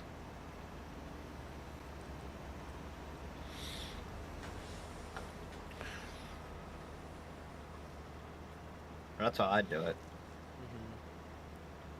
Also, we had a rule too. I don't know if it was mentioned of no placeable money makers. Isn't that one or something like that? No passive income. No. I don't think I don't anybody said know. anything Like- about passive income. I thought we weren't allowed to place like solar panels. I thought or something like that. I thought we weren't allowed to count that towards it. Oh, yeah, that's what it was. Yes. I was right.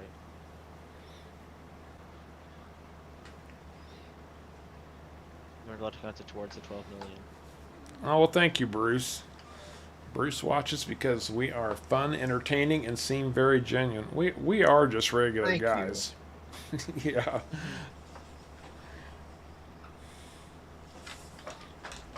We're nobody special. We're just guys who love to play the game and share it with y'all. Mm-hmm. Exactly.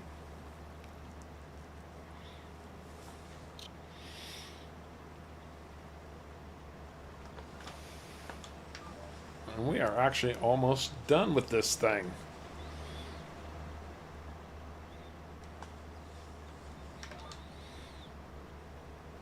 So what do you have to sell off, Sharko? Silage and some clothes. That's about it. You got anything to sell, Caveman? I've got some sugar, some greenhouse products, and some honey.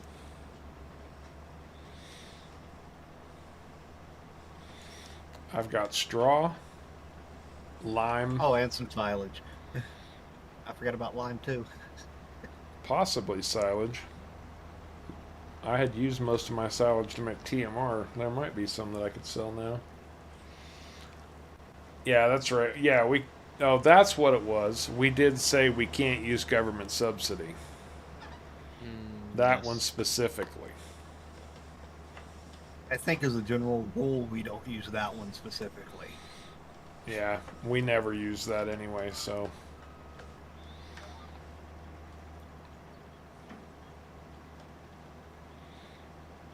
Which is kind of funny because that's sort of the business that I'm in, but you didn't hear that from me. Well, thank you, Sprue. The best gameplay to be watching, and the banter is A1.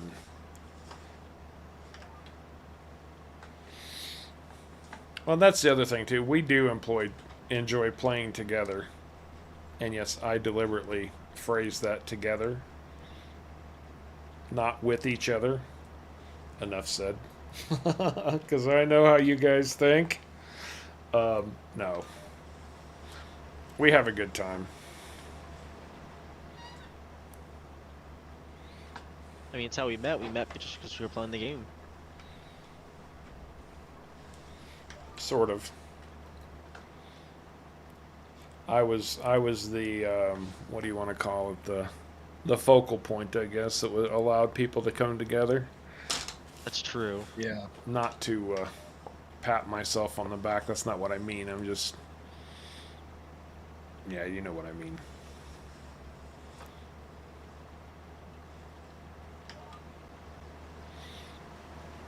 Well, at one point, Sharko actually wanted to live off the grid. He was talking about True. building a trailer house. True, I was. And you had bought an old trailer at one point, right, to start converting, but then it turned out to have a bad frame or something?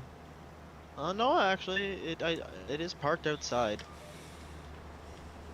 Oh, you still have it? Yeah.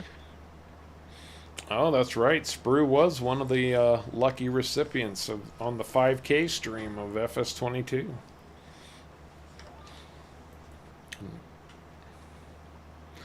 And Sparky, actually, if he's still around, he wasn't one of. I think, did Sparky win a T-shirt? I think he did, but just this week was Sparky's birthday, and his wife got him a copy of FS22 for his birthday. So, A, happy birthday, Sparky, and B, congratulations on moving up in the world from 19 to 22.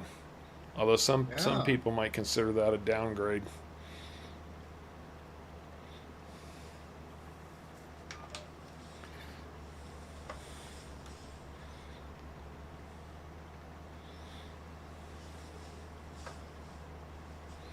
I almost don't know why I'm doing these passes. This has gotten so narrow now. I know. Hey, mine's got pretty narrow too. Yeah. Or if you just want to drop yours off in the trailer, return your thing, you're more than welcome to. Alright. It should make sense instead of turning around just to back up and then come at it again. Well, while you guys finish this up, I will go get my tractor and start gathering up my junk to get rid of.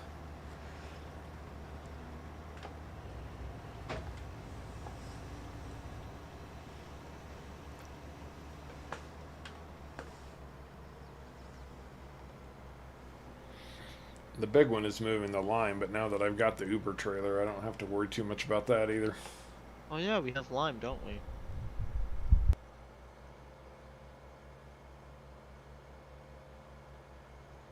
Forgot we could sell that.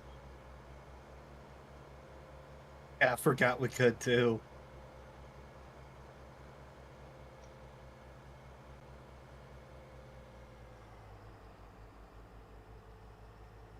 This gen is just faster, I think caveman just to reverse.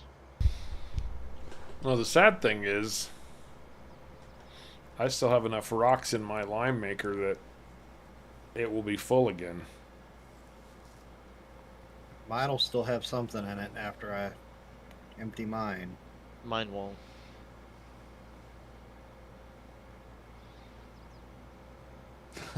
Bruce is actually going to try to live off the grid when he retires. That would be cool.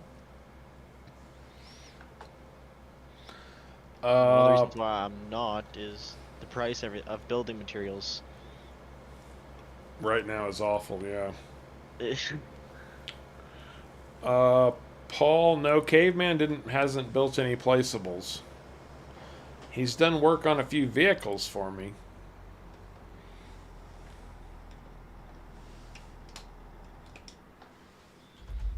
Done work on quite a few vehicles. Quite a few vehicles. Oh, this is leased equipment.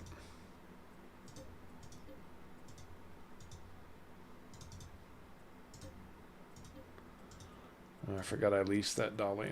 Oh crap! Did I just return the dolly? No. Why is it not returning the header? Oh, because I was standing on it, maybe? That's weird. You might not be. You might be using the header that I have. I just It was, and the one on the one Sharko was using disappeared. Yeah. They grabbed harbs. leave it to show. Is yours? Hashtag BSC. They were right beside each other. I just grabbed one. Yours was empty, correct, Sharko? Yes, it was. Okay. So I got out of it. Now, Bruce is going to do all kinds of when he retires. A few small businesses, bring in a little bit of extra retirement money. That's cool, man. That's cool. Graham, we're waiting on you guys to tell us when you're ready for a change. When you're ready for a change on the server, let us know and we'll swap that out. I can tell you right now, the next map we most likely play is going to be PC only on stream.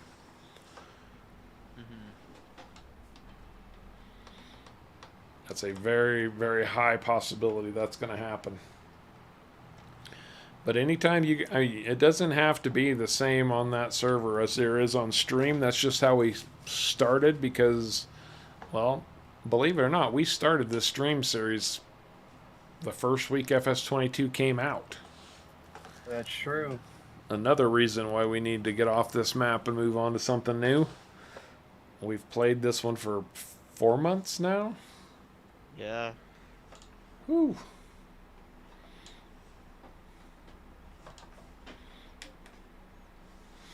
Lime. Back in the day, Sparky, didn't you win one of the t-shirts? Didn't I mail you a t-shirt for the 5K stream?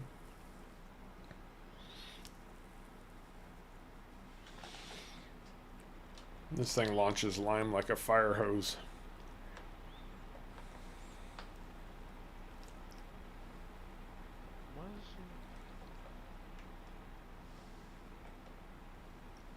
Oh.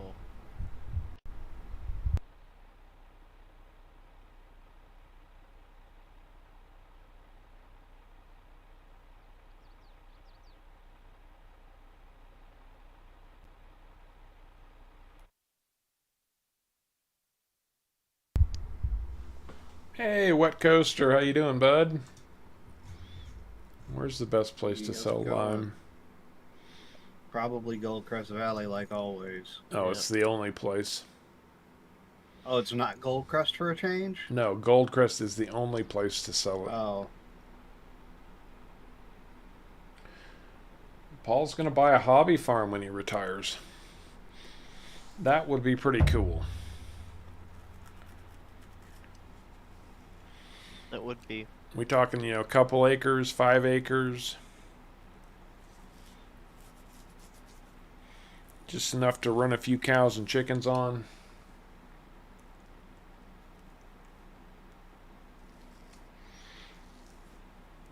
Well, post that on the Discord, Graham, that you're requesting a change to maypole, so everybody else has an opportunity to weigh in on what their preferences would be.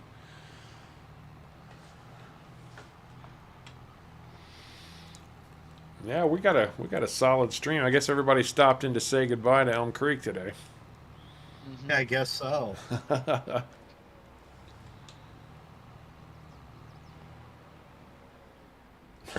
Sprue.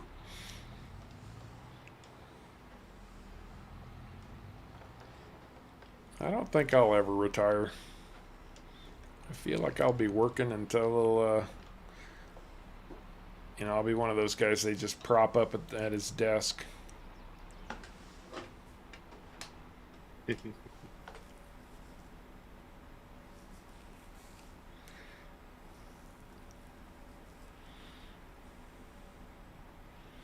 I going to start bouncing off the ceiling here? No, I guess not. No collisions on the I-beams up there. Correct. These giants realized that they'd have trailers that would do that. Your tractor barely fits in there, Harv. Nah, I had plenty of room. Alright, let's see about selling off some lime.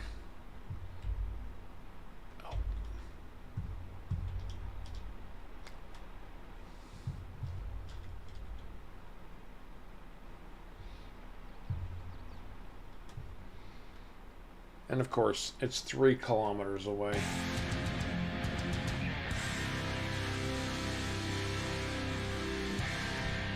Outstanding. Dookie Shoes, thank you so much. The newest member of, what is it, the Green Machine? Yep. Oh, welcome to the Green Machine. Yeah. Oh, yeah. Next thing you know, you'll be on the Blue Crew and the Grateful Red. Did we ever come up with gold? We did. I don't remember it. I can't though. remember what gold was. Can't remember it either.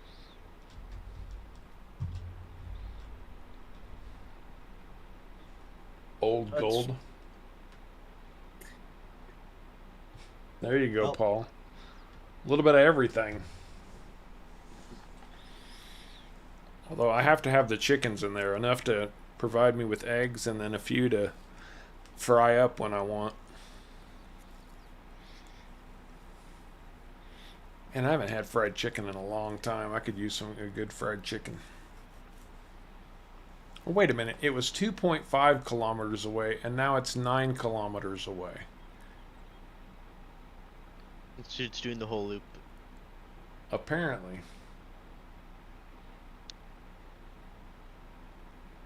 When it goes past, I think, a certain point, it decides to go around instead of reverse.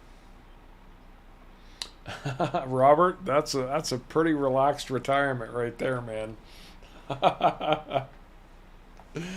That's a pretty relaxed retirement.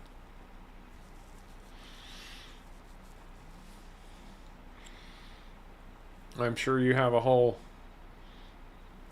slew of munchies next to you.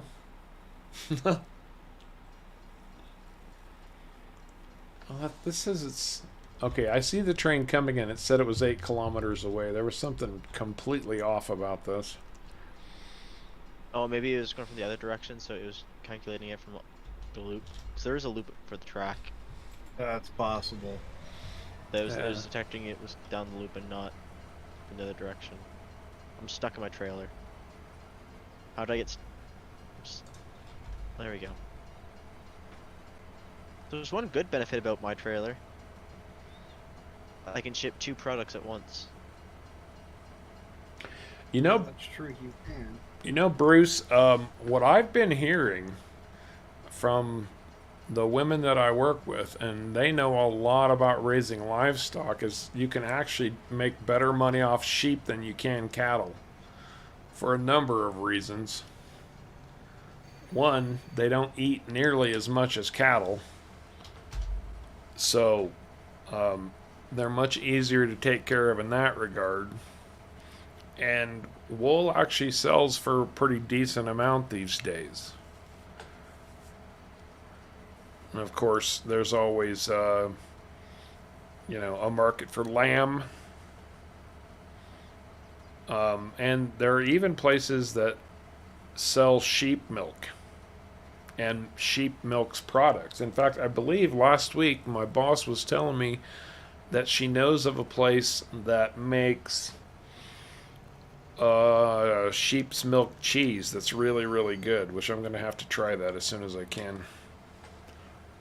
As soon as the farm markets open up again, because apparently they take this stuff to the local farmers market down there.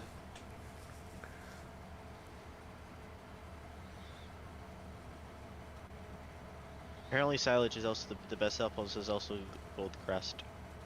Yep. Oh, silage at Goldcrest? Yeah. Well, here goes 261,000 liters of lime for Goldcrest. And that's $175,000 in my bank account. Outstanding. I don't know how much I'm going to get because I'm selling both silage and lime at the same time.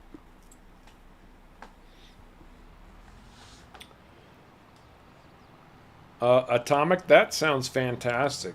Gonna have a wood shop built up and do woodworking and wood turning. That would actually be pretty darn sweet.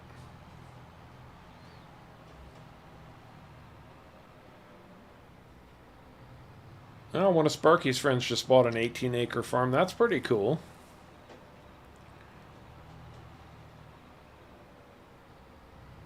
Oh, and Dookie, everybody tipped off Dookie's shoes the right way, putting the tractors on the road.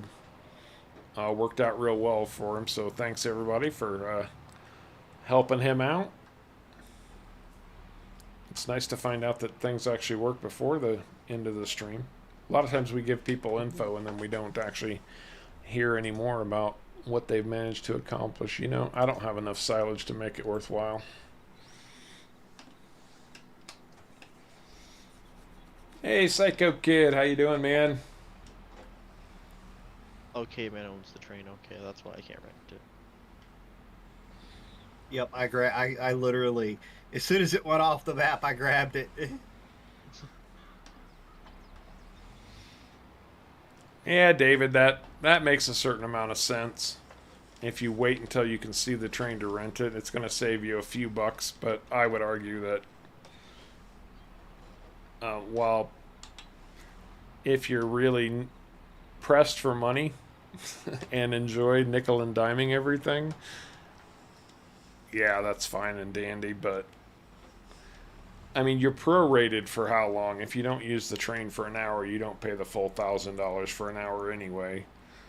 A few extra minutes isn't costing you so much that And I don't actually think it starts renting until it stops, because you can't get in it until it Yeah. stops.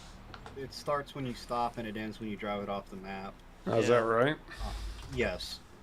The argument I'd make for renting the train is I wouldn't rent it until you've got everything ready to go in Yeah. it.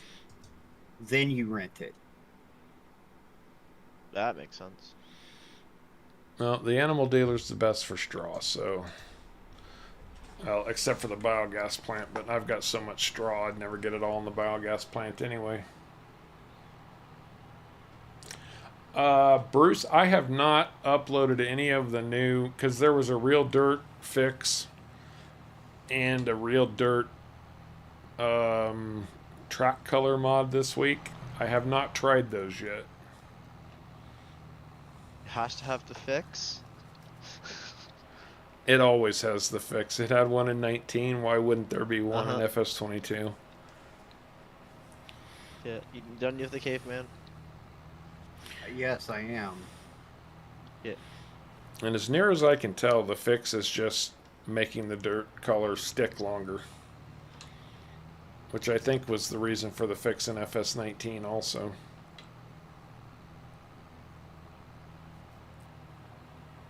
Got a little over 100,000 for that. Psycho Kid, we are waiting for precision farming to come out, but didn't feel like we could stretch out Elm Creek for another month because precision farming is coming out in a couple weeks, but it's going to take map makers a couple months to,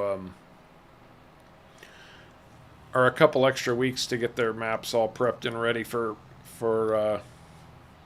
precision farming. So we're going to fill in the blanks right now with Hobo's Hollow. Caveman and I have been playing that impromptu Fridays anyway when we have them. So we figured we'd just continue on with that for a little while until we can get to the map we want to, but we're not giving away where we're headed yet. It is, however, going to be the $1 million challenge, so or $1 million a month challenge. That is official. And when that's complete, how are we going to top that? How are we gonna top that? Yeah, we'll come up with something. Oh, trust me, I've got a way to top it. Oh, do you? I've got a way to top it. It's gonna be a pain, but I've got a way to top it.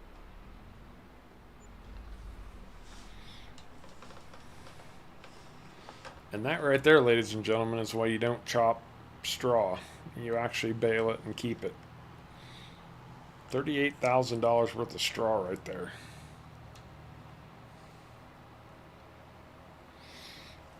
Oh, rain and grass do not clean the tires.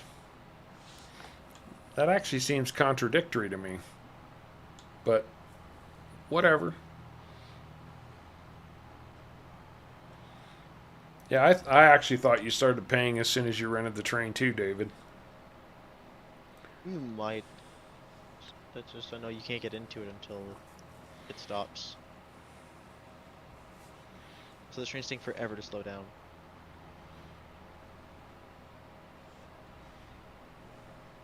It accelerates fast, does not brake fast. I got about 2 more loads of bales to sell.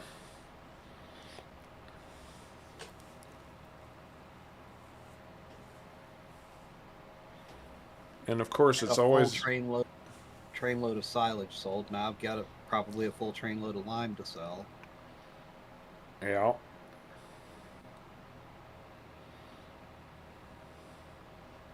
What do you got to sell off, Shurko? Lime and silage. Oh, you were just waiting on the train, though, huh? Yeah. I might actually have to rent a train more than once. You know, one thing that I Oh. still haven't seen a sale point for anywhere is TMR. Yeah, I will have to rent the train more than once. Technically, you should be able to sell it at Goldcrest, but I don't know how that's going to work since it's not showing up on the sale menu. That's what I was about to say. And I'd be afraid to test it with a lot of it. Uh-huh. Yeah, I have more lime than the train can hold. I probably got more than the train can hold, too. Oh, that's probably because you put silage in it first, huh? No, I'm just letting lime. Okay, no, I'll have to still rent it. I filled most of it with lime. Oh, without a doubt, David. Trains take forever to slow down. Just not really realistic. At least What's yeah, not trains take a while to realistic? slow down. they would take the same time to speed up as they would slow down.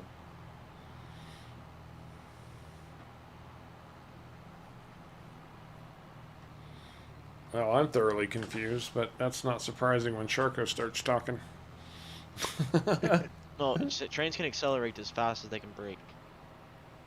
Or theoretically they can. But in reality, they accelerate faster than they can brake. Not like they do in the game. Well, Well- yeah, the game exaggerates it. You get Gap. that much momentum behind that much mass. A train can take as much as a mile or a mile and a half to actually come to a complete stop.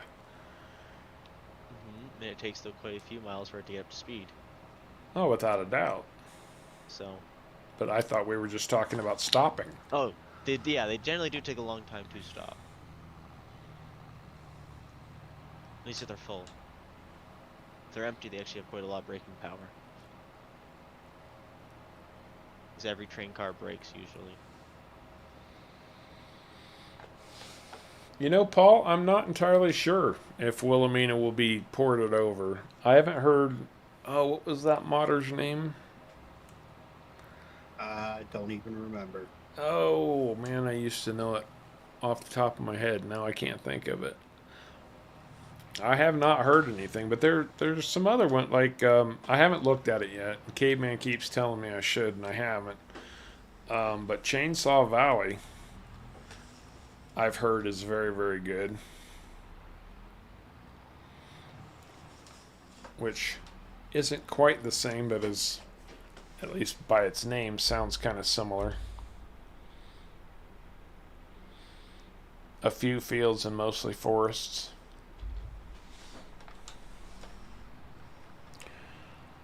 There was a We might real... take Grant from that train. In FS19, there was a map that was really popular too if you really like working rough terrain and forestry called Hamakra. Was that the one that the power lines go through it? I don't remember. Don't All I know is it was the inspiration for Off the Grid.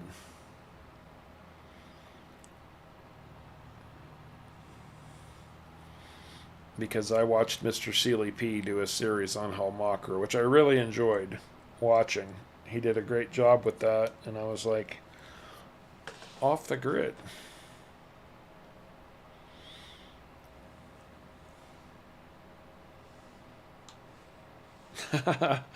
Trains take at least a mile to stop unless your name is Sharko. There you go. And not they fencing stop on a like that. dime in the middle of a lake. Yeah. That's right, Mel. A body in motion stays in motion.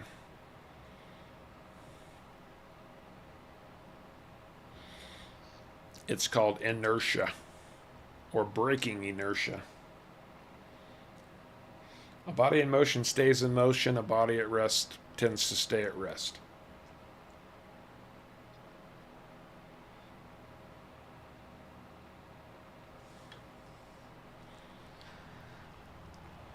I think one more. Oh no! Crap! I've got bread and cake to sell. We're gonna slow down time before it gets too dark for all this. Paul, I plan to. I mean, Off the Grid for FS19 isn't even quite done yet. I've got a little bit more to do there. It's not like it's something I have control over. Once this work thing settles down, I'll get back into the videos again. I do have plans for the future of FS22 for the future of FS22. I've got plans for this game creation. No, I've got plans for future Off the Grid. Not going to give away spoilers, but video production will return. I just have to get through all of this work stuff first, and I appreciate everybody's understanding and patience.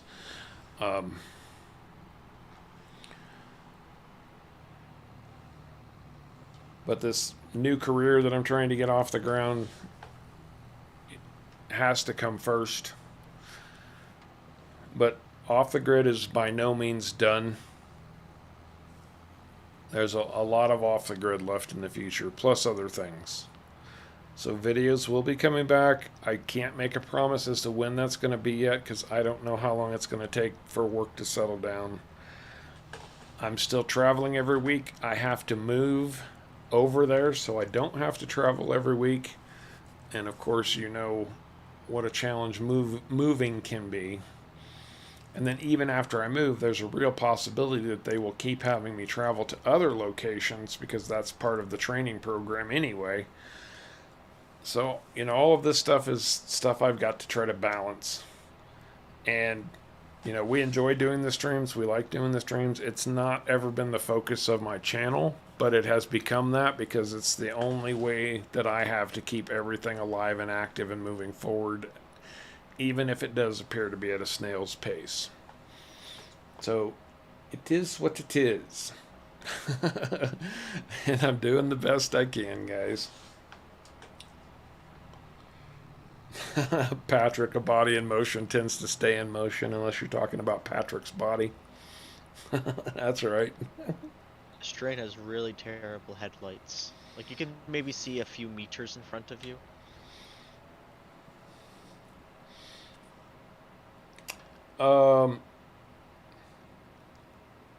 Have you guys heard of the freeze time mod?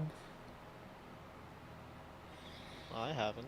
Because Yes. David's asking if we were using it, and I don't have the freeze time mod.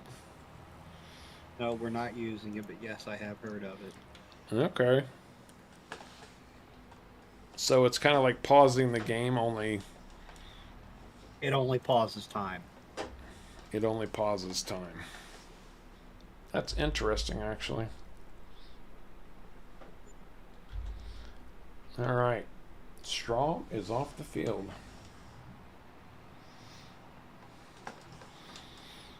Well, thanks, Paul. There's a lot of Off the Grid to watch from FS19. At least 60 episodes at this point. Probably more than that, if you count seasons 1 and 2.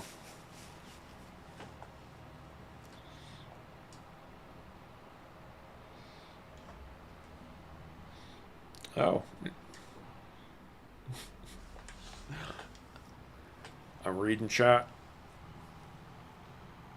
And just did a lovely pirouette right in the middle of the road after hitting a road sign.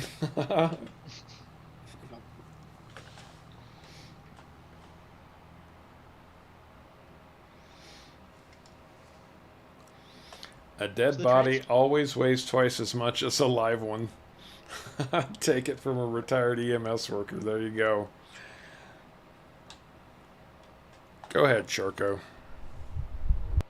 was gonna say the trains are slow. To be fair, I guess it's a small map, but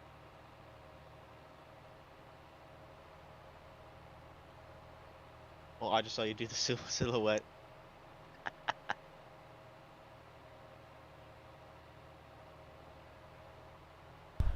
That was pirouette, but close enough. Oh, well, I'm bad with words. A silhouette is a shadow. That, On the that is wall. correct. Yes, I'm just so bad with words. No, that's all good. I just like giving you crap, like everybody else apparently. Come on, guys. We all like to pick on Charco. Show the man some love. He's always so good-natured and good-humored about everybody picking on him. Let's see if he can be good-natured and humor about people being nice to him. I'm not gonna know how to handle that. Right? Probably wouldn't know how to handle that. I wouldn't.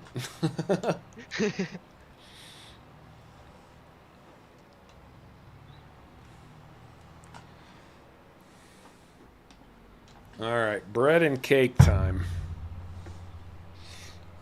I was going to ask you a question. Would it be possible to bump this through to the next day? Yeah. That would be amazing because I've got something glitched up with some of the stuff I need to sell off. And I'm thinking time will fix it because we fast forward an hour, it's going to make it dark. But if we bump through to the next day, then it's not going to be dark. Right. No, I don't have an issue with skipping it. All right, go for it. I'll okay it.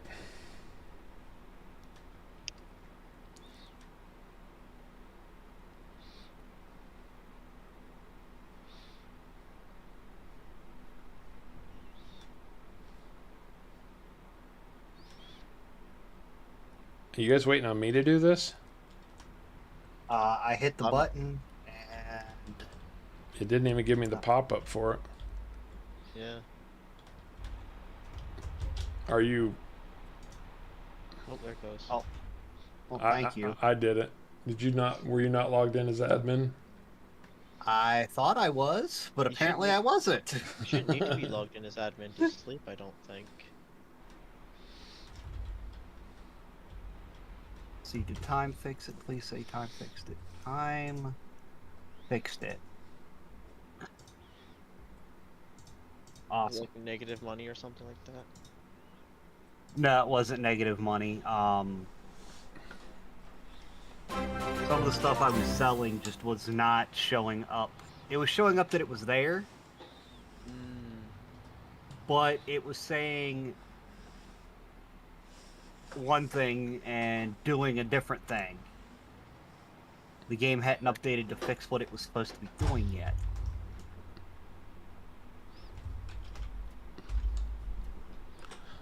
Okay, I've got 26,000 liters of bread to sell. Where's the best price for bread? A lot of bread. Sadly, all of it's moldy. You just leave it outside. I know, right? The bowling alley. Bowling alley really is cheaping me out on bread.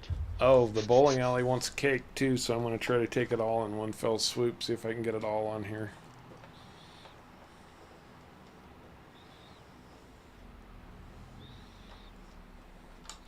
First thing I'm going to do is... So, don't order bread from that bowling alley.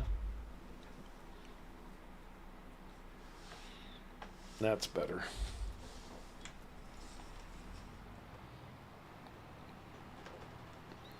And I have got the lag spike from Hades. Are you doing greenhouses, Caveman? Not yet. I'm doing sugar right now. Oh I god, am that's loading what it is. Pallets. I was gonna say I am loading pallets though too.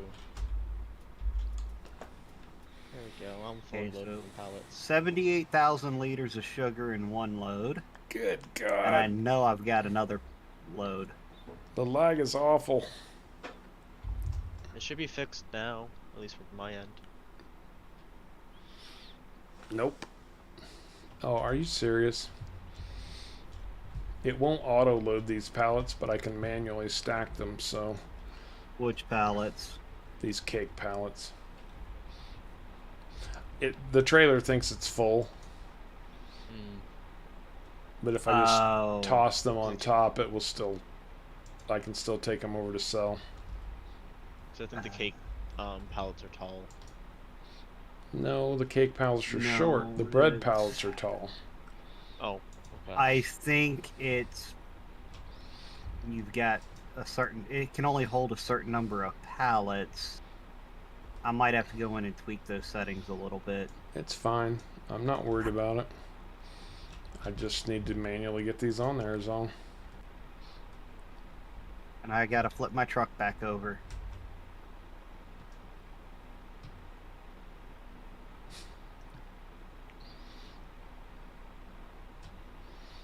I Because need to you... get myself a faster tractor.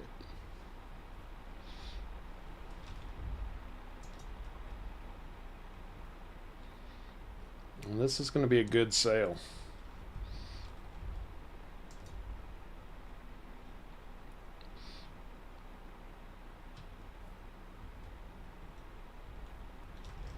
There, I hope that's on. It is.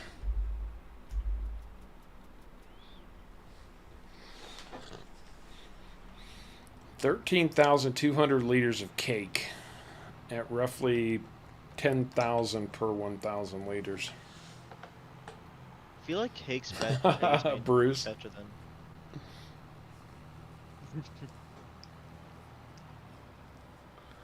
Oh, that's funky, David. So he tried loading 2 different pallets on a trailer. The first one disappeared when he loaded the second one. It's possible that they just glitched into each other. Like, one pallet was hiding the other instead of Yeah. stacking on top of each other. That's possible. Let me know when you guys are all stopped, and I'm ready to sell because we're gonna get some big leg spikes. Oh, I'm gonna be selling for a while because I rolled my sugar trailer. This is one of the problems with productions right now is that when you produce a lot, it does cause lag spikes across your server. Selling, yeah. Yeah, I'm going to. Am I good to sell? No, let me get to my sale point. Because I am wait. en route and very close. Yep. Oh wait.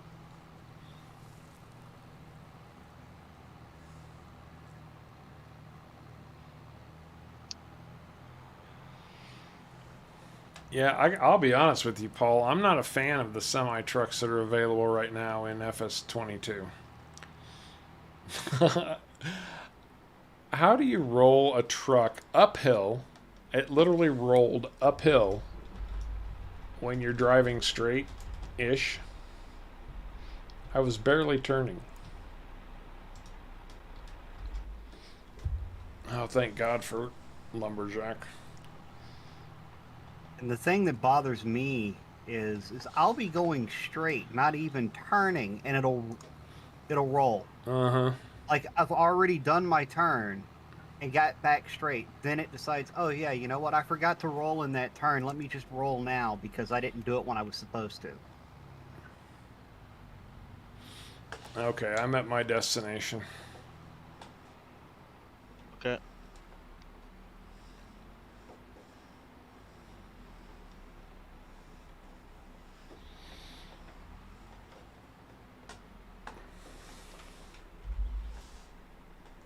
What the heck am I stuck on?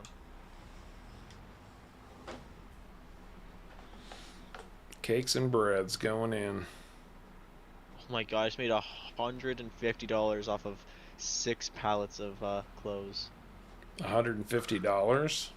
Wow, you got 150,000. ripped off. 150,000. I made $246,000 off of cakes and bread.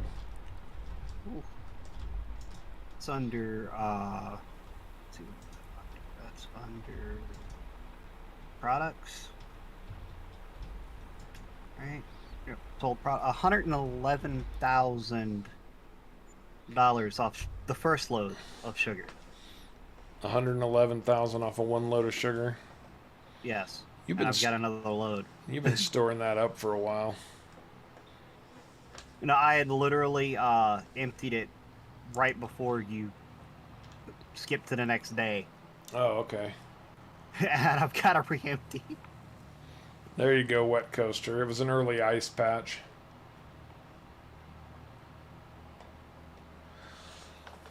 That's what it was. It was an early ice patch on the field that just caused my tractor to freak out. No, it's just a banana split that I was eating earlier. Is that what it was? Not playing Mario Kart. I just left the banana on the field. That's what. Yeah, it's a banana. They did the cartoon flip.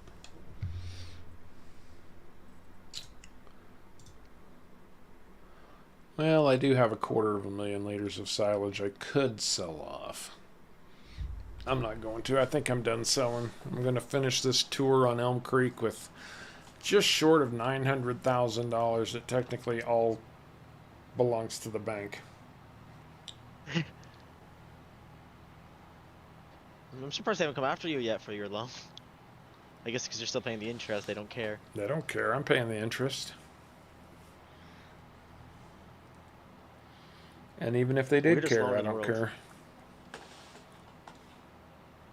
They give you money, but you don't have to pay it back. You just have to pay the interest. That's right. That's right. Oh, I went to the wrong sell point. Whoops.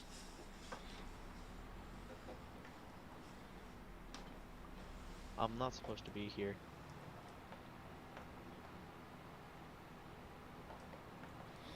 Nope. Sharko is not taking my money to the bank. He doesn't have access to my finances. No, I do not.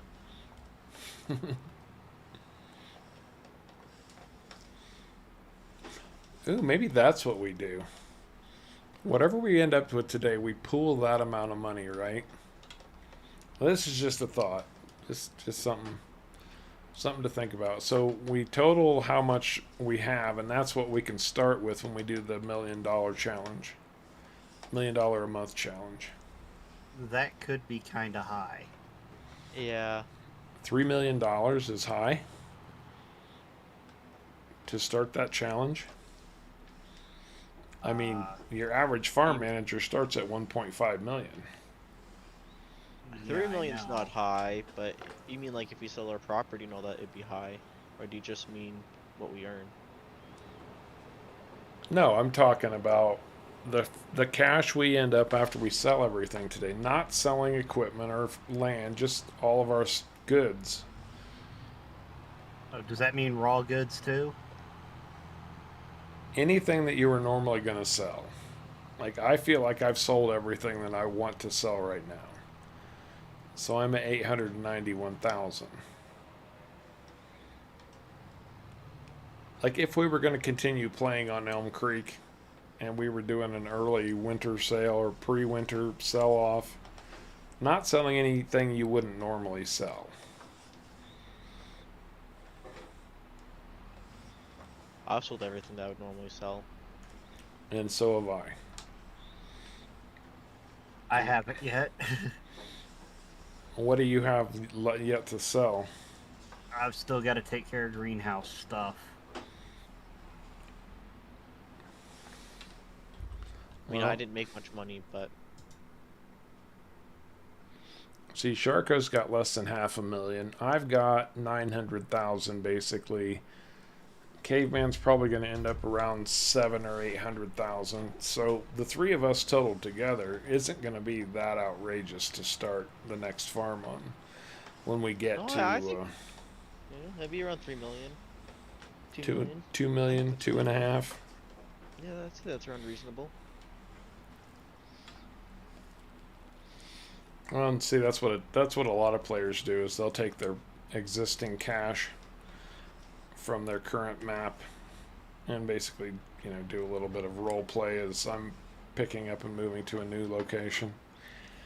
That's what Atomic is saying he does. But if you were moving to a location, you'd probably sell off your land too. Not necessarily. But yes, odds are good that you would. I technically have all the grapes to sell too, or grape juice to sell and all that.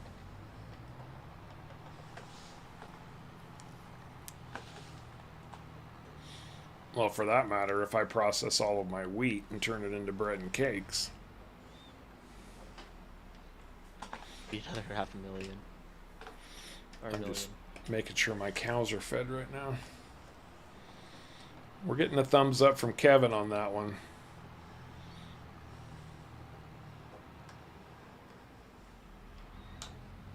Well, I've sold everything. I've sold everything.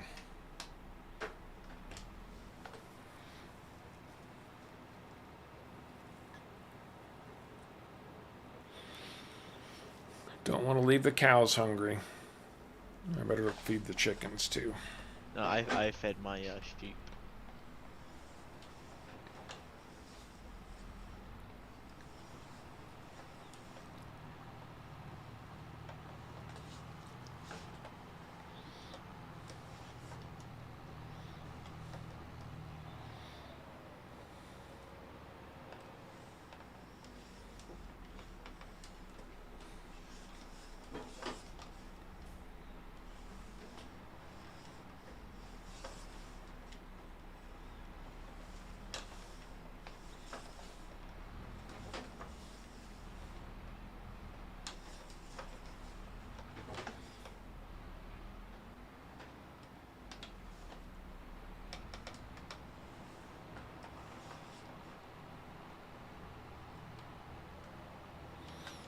Somebody's selling something.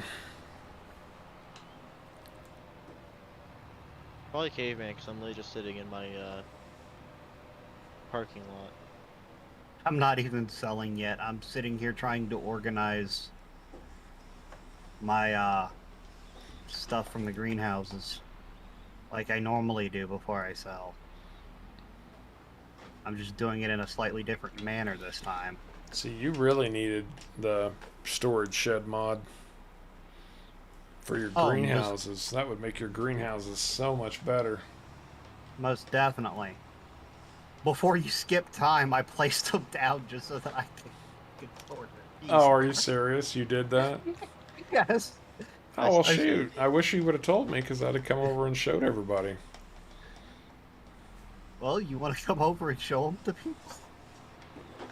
Yeah, I'll be over in just a second. I gotta get milk out of here.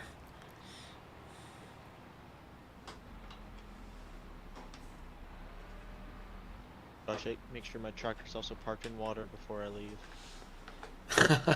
Yes, yes, you should. Oh man, my cows are really cranking out the milk. 13,000 from one cattle pasture?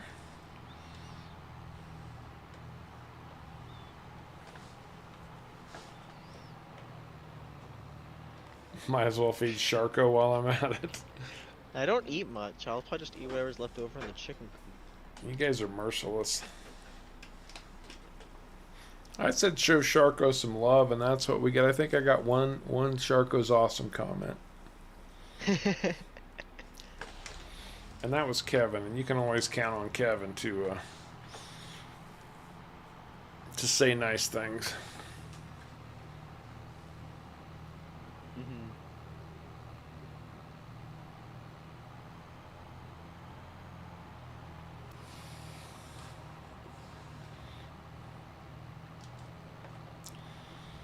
So, as productions go, are you guys enjoying the FS22 productions? I can tell you a couple of them I think are pretty darn weak. One of them is the dairy. The dairy mod, the dairy production is pretty weak. It does not produce well at all, in my opinion. It's very, very slow and tedious.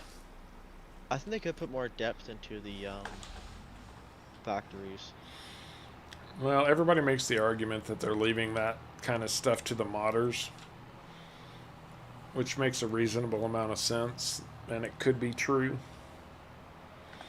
But you know, they generate the basics and then let the mod community go wild with the ideas. Yeah. The cereal factory is another one that I don't think is worth the time or effort to do.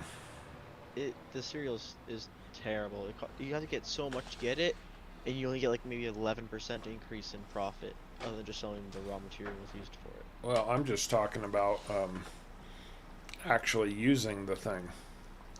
Yeah, like, but it is terrible. It's slow.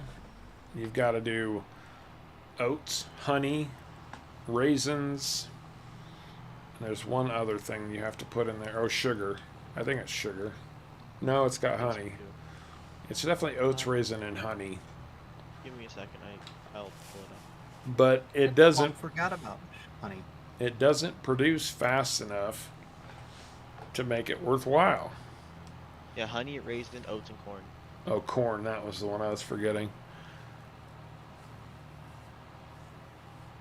I feel like though they also could have added more into it. So like you place down a factory for like cereals, and then you can feel like more chose what kind of cereal you want. Well, you could do more than one type of cereal for that matter. That's what I'm saying. Like you would choose, you know, based upon your production. So you can produce like, I don't know, let's just say kind of a plain oats cereal or something like that. And you'd make mostly oats, but you want something else, you would half your production of oats and add something else. I thought would be cool. Like I guess you could say like a priority list on what it would make. Because right now, it'll just make whatever it's set to make, and it won't be faster if you have less of a certain material or not. Hey, Lifehawk, how's it going, man? Yeah, I've just found the dairy and the cereal factory. I don't agree with you on the sugar, though, Sprue. I think the key to the sugar plant, though, is having more than one input. If you run sugarcane, sugar beets, and cut sugar beets all at the same time, you're going to be putting out more sugar than you know what to do with. Oh yeah. And I'm going to say it produces roughly 36 pallets a month. That seems right. Running all three. That's been my experience.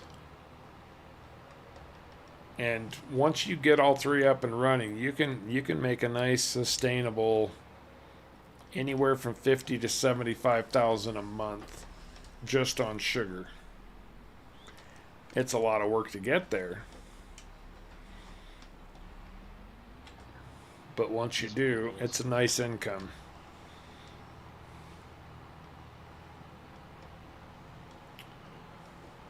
So they're saying, or somebody, was it Sprue?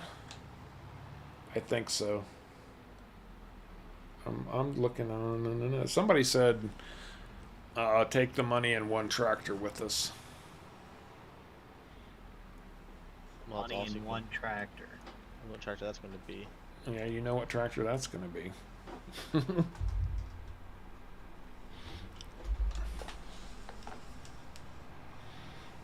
Okay, if we get to take the tractor with us, we also get to take a truck and a trailer. Well, let's not leave it with me.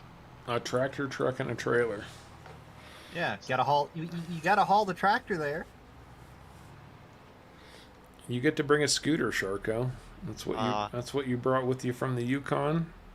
I don't have a scooter here though. I left it up in the Yukon. No, you didn't. It was on PV Uncharted. Or sorry, I left it in PV Uncharted. That is nobody's fault but your own. That's fair. I guess I could walk all the way back there and grab it. Remember, it was the $18 million scooter to begin with. That is fair. All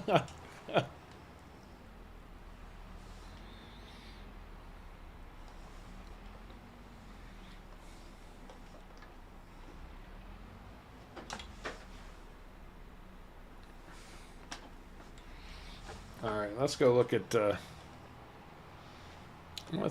Sharko's or Caveman's storage shed. A tractor, a trailer, and a scooter walk into a bar. Which one's the most expensive? We don't know yet, Lifehawk. So here's the situation. Since you're coming in late,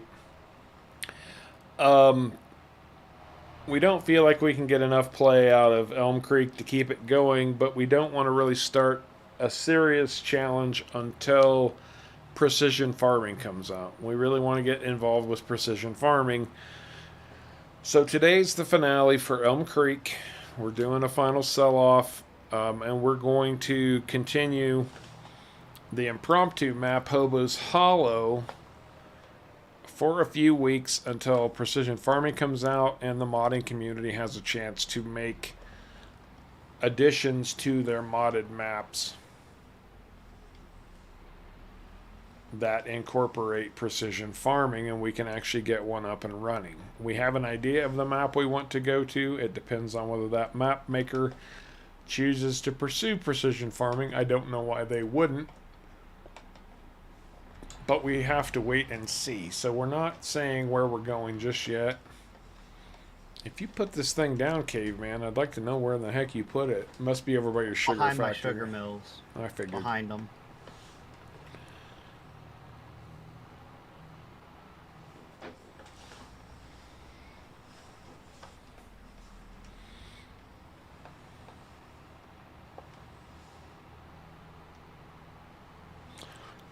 So yeah, we're gonna futz around on Hobo's Hollow for a while.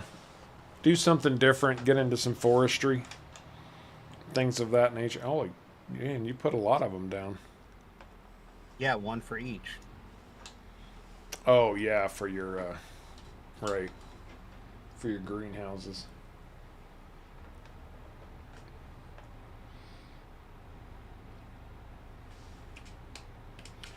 So these are the storage sheds I was telling you guys about that came out this week. Lifehawk will appreciate this statement.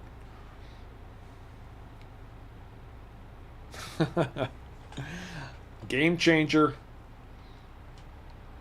These storage sheds are game changers. First, in my opinion, first official, genuine, usable storage shed for production pallets. You can store other things too, but just not, some of them not automatically. Like, you can store eggs in these, but you have to manually load the eggs.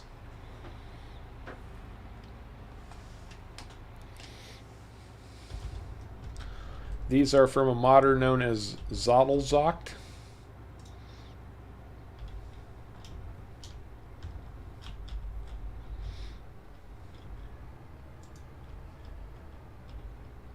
They have light switches.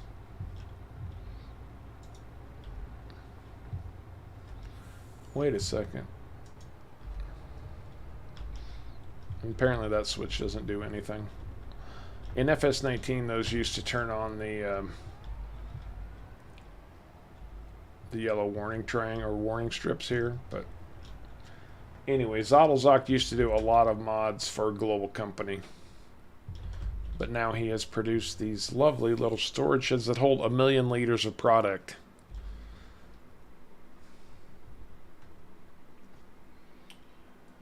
Yes, David, they are in the in-game mod hub, and as I recall, they are available for all platforms. I'm pretty I don't darn see sure. why they wouldn't be. They're used basically a production. They're basically a production themselves. Yep. Plus, So- the shed that he used is actually a base game shed. You can buy this shed just by itself in the base game. That was in decorations, wasn't it? Others? No, it's under silos. No, the shed. Oh, the shed, yes. The metal sheet garden shed. That's all he used for a model for these things. But yeah, these are silos. And you have to buy a separate one for each product. They don't store multiple products. But they're only $10,000 too. I mean, they're cheap to hold 1 million liters. Plus, you can distribute from these, or you can store and yeah, but they're fantastic.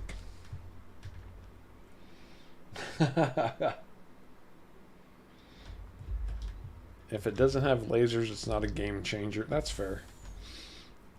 And yeah, I know I'd seen Lifehawk that you'd switched over to racing for the time being.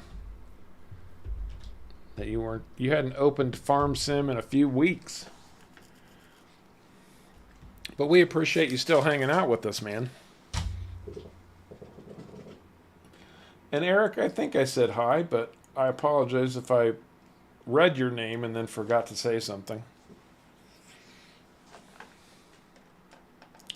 So, we should have brought another auto load trailer over here and helped Caveman out a little bit.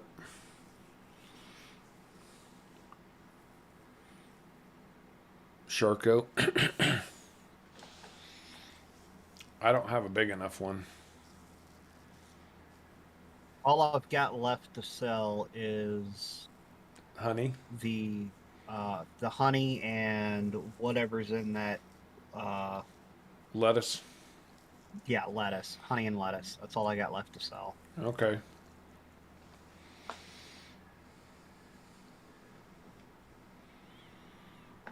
Where are This you? is the one time the best sell price for all that stuff was not at the same place.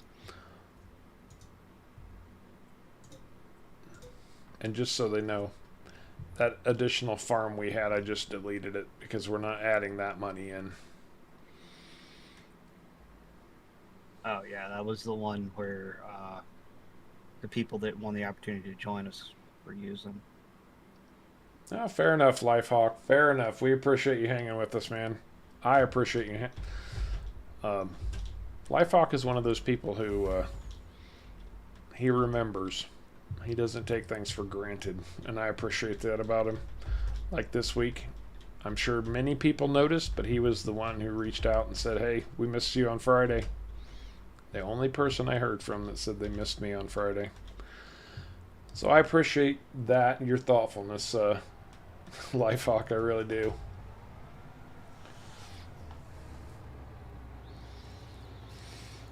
Oh, it's all good, Eric. We started at our normal time, 11 o'clock. Soon to be wrapping up. Just waiting on Caveman to finish his sale so we know how much money we're going to go into our big challenge when it gets here. We'll be filling in the blanks until then with Hobo's Hollow.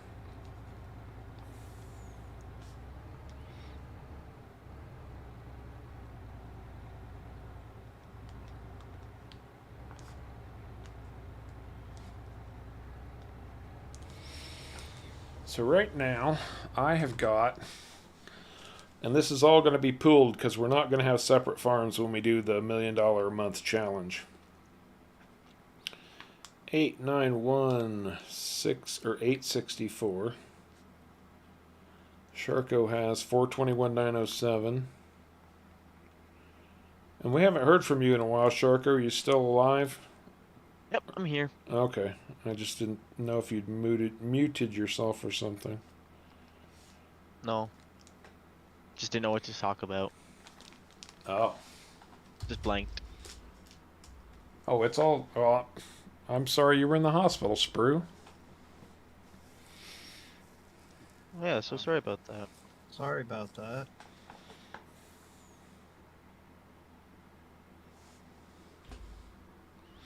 There goes a sale from Caveman.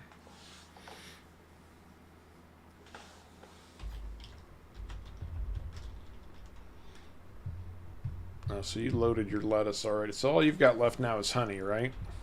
Yes, honey. Okay.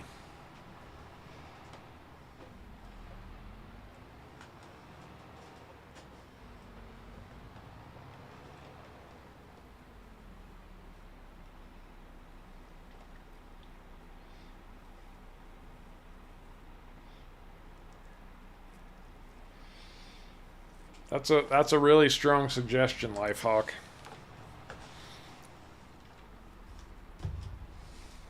And I was actually saying earlier, something we probably don't do enough is we don't do enough educational material these days.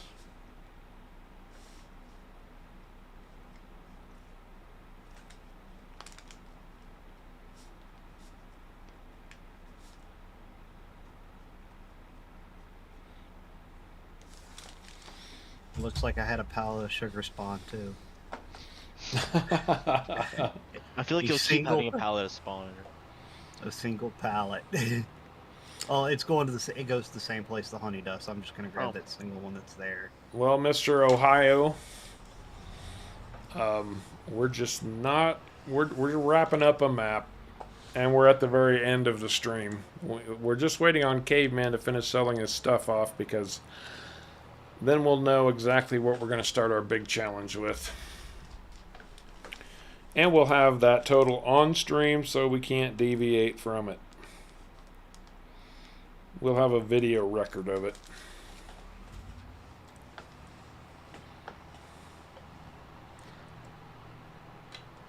You're learning that the last rasping breath of play on a map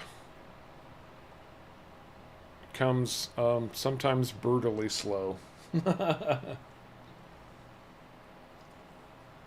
That's all I would normally sell off. It would be under the Daddy server information, Graham. Oh, you want to load that tractor up so we can head off to the next map? Are you all sold off? Yeah, I'm all sold off. Okay. Actually, we didn't end up... Well, so we're taking the tractor, so we still only ended up about 1.9 million.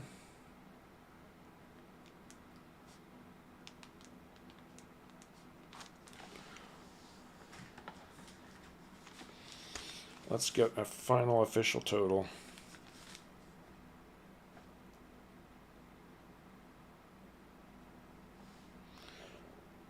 $421.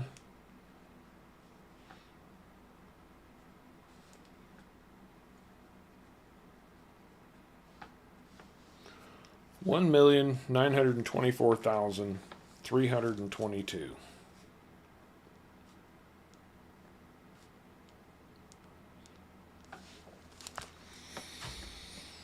So that's going to be what we start our $1 million challenge with. 1,924,322 and one Fendt 1050T. And there you have it. Oh, and maybe this trailer, because we have to have something to get it there with. We have to have something to get it there with.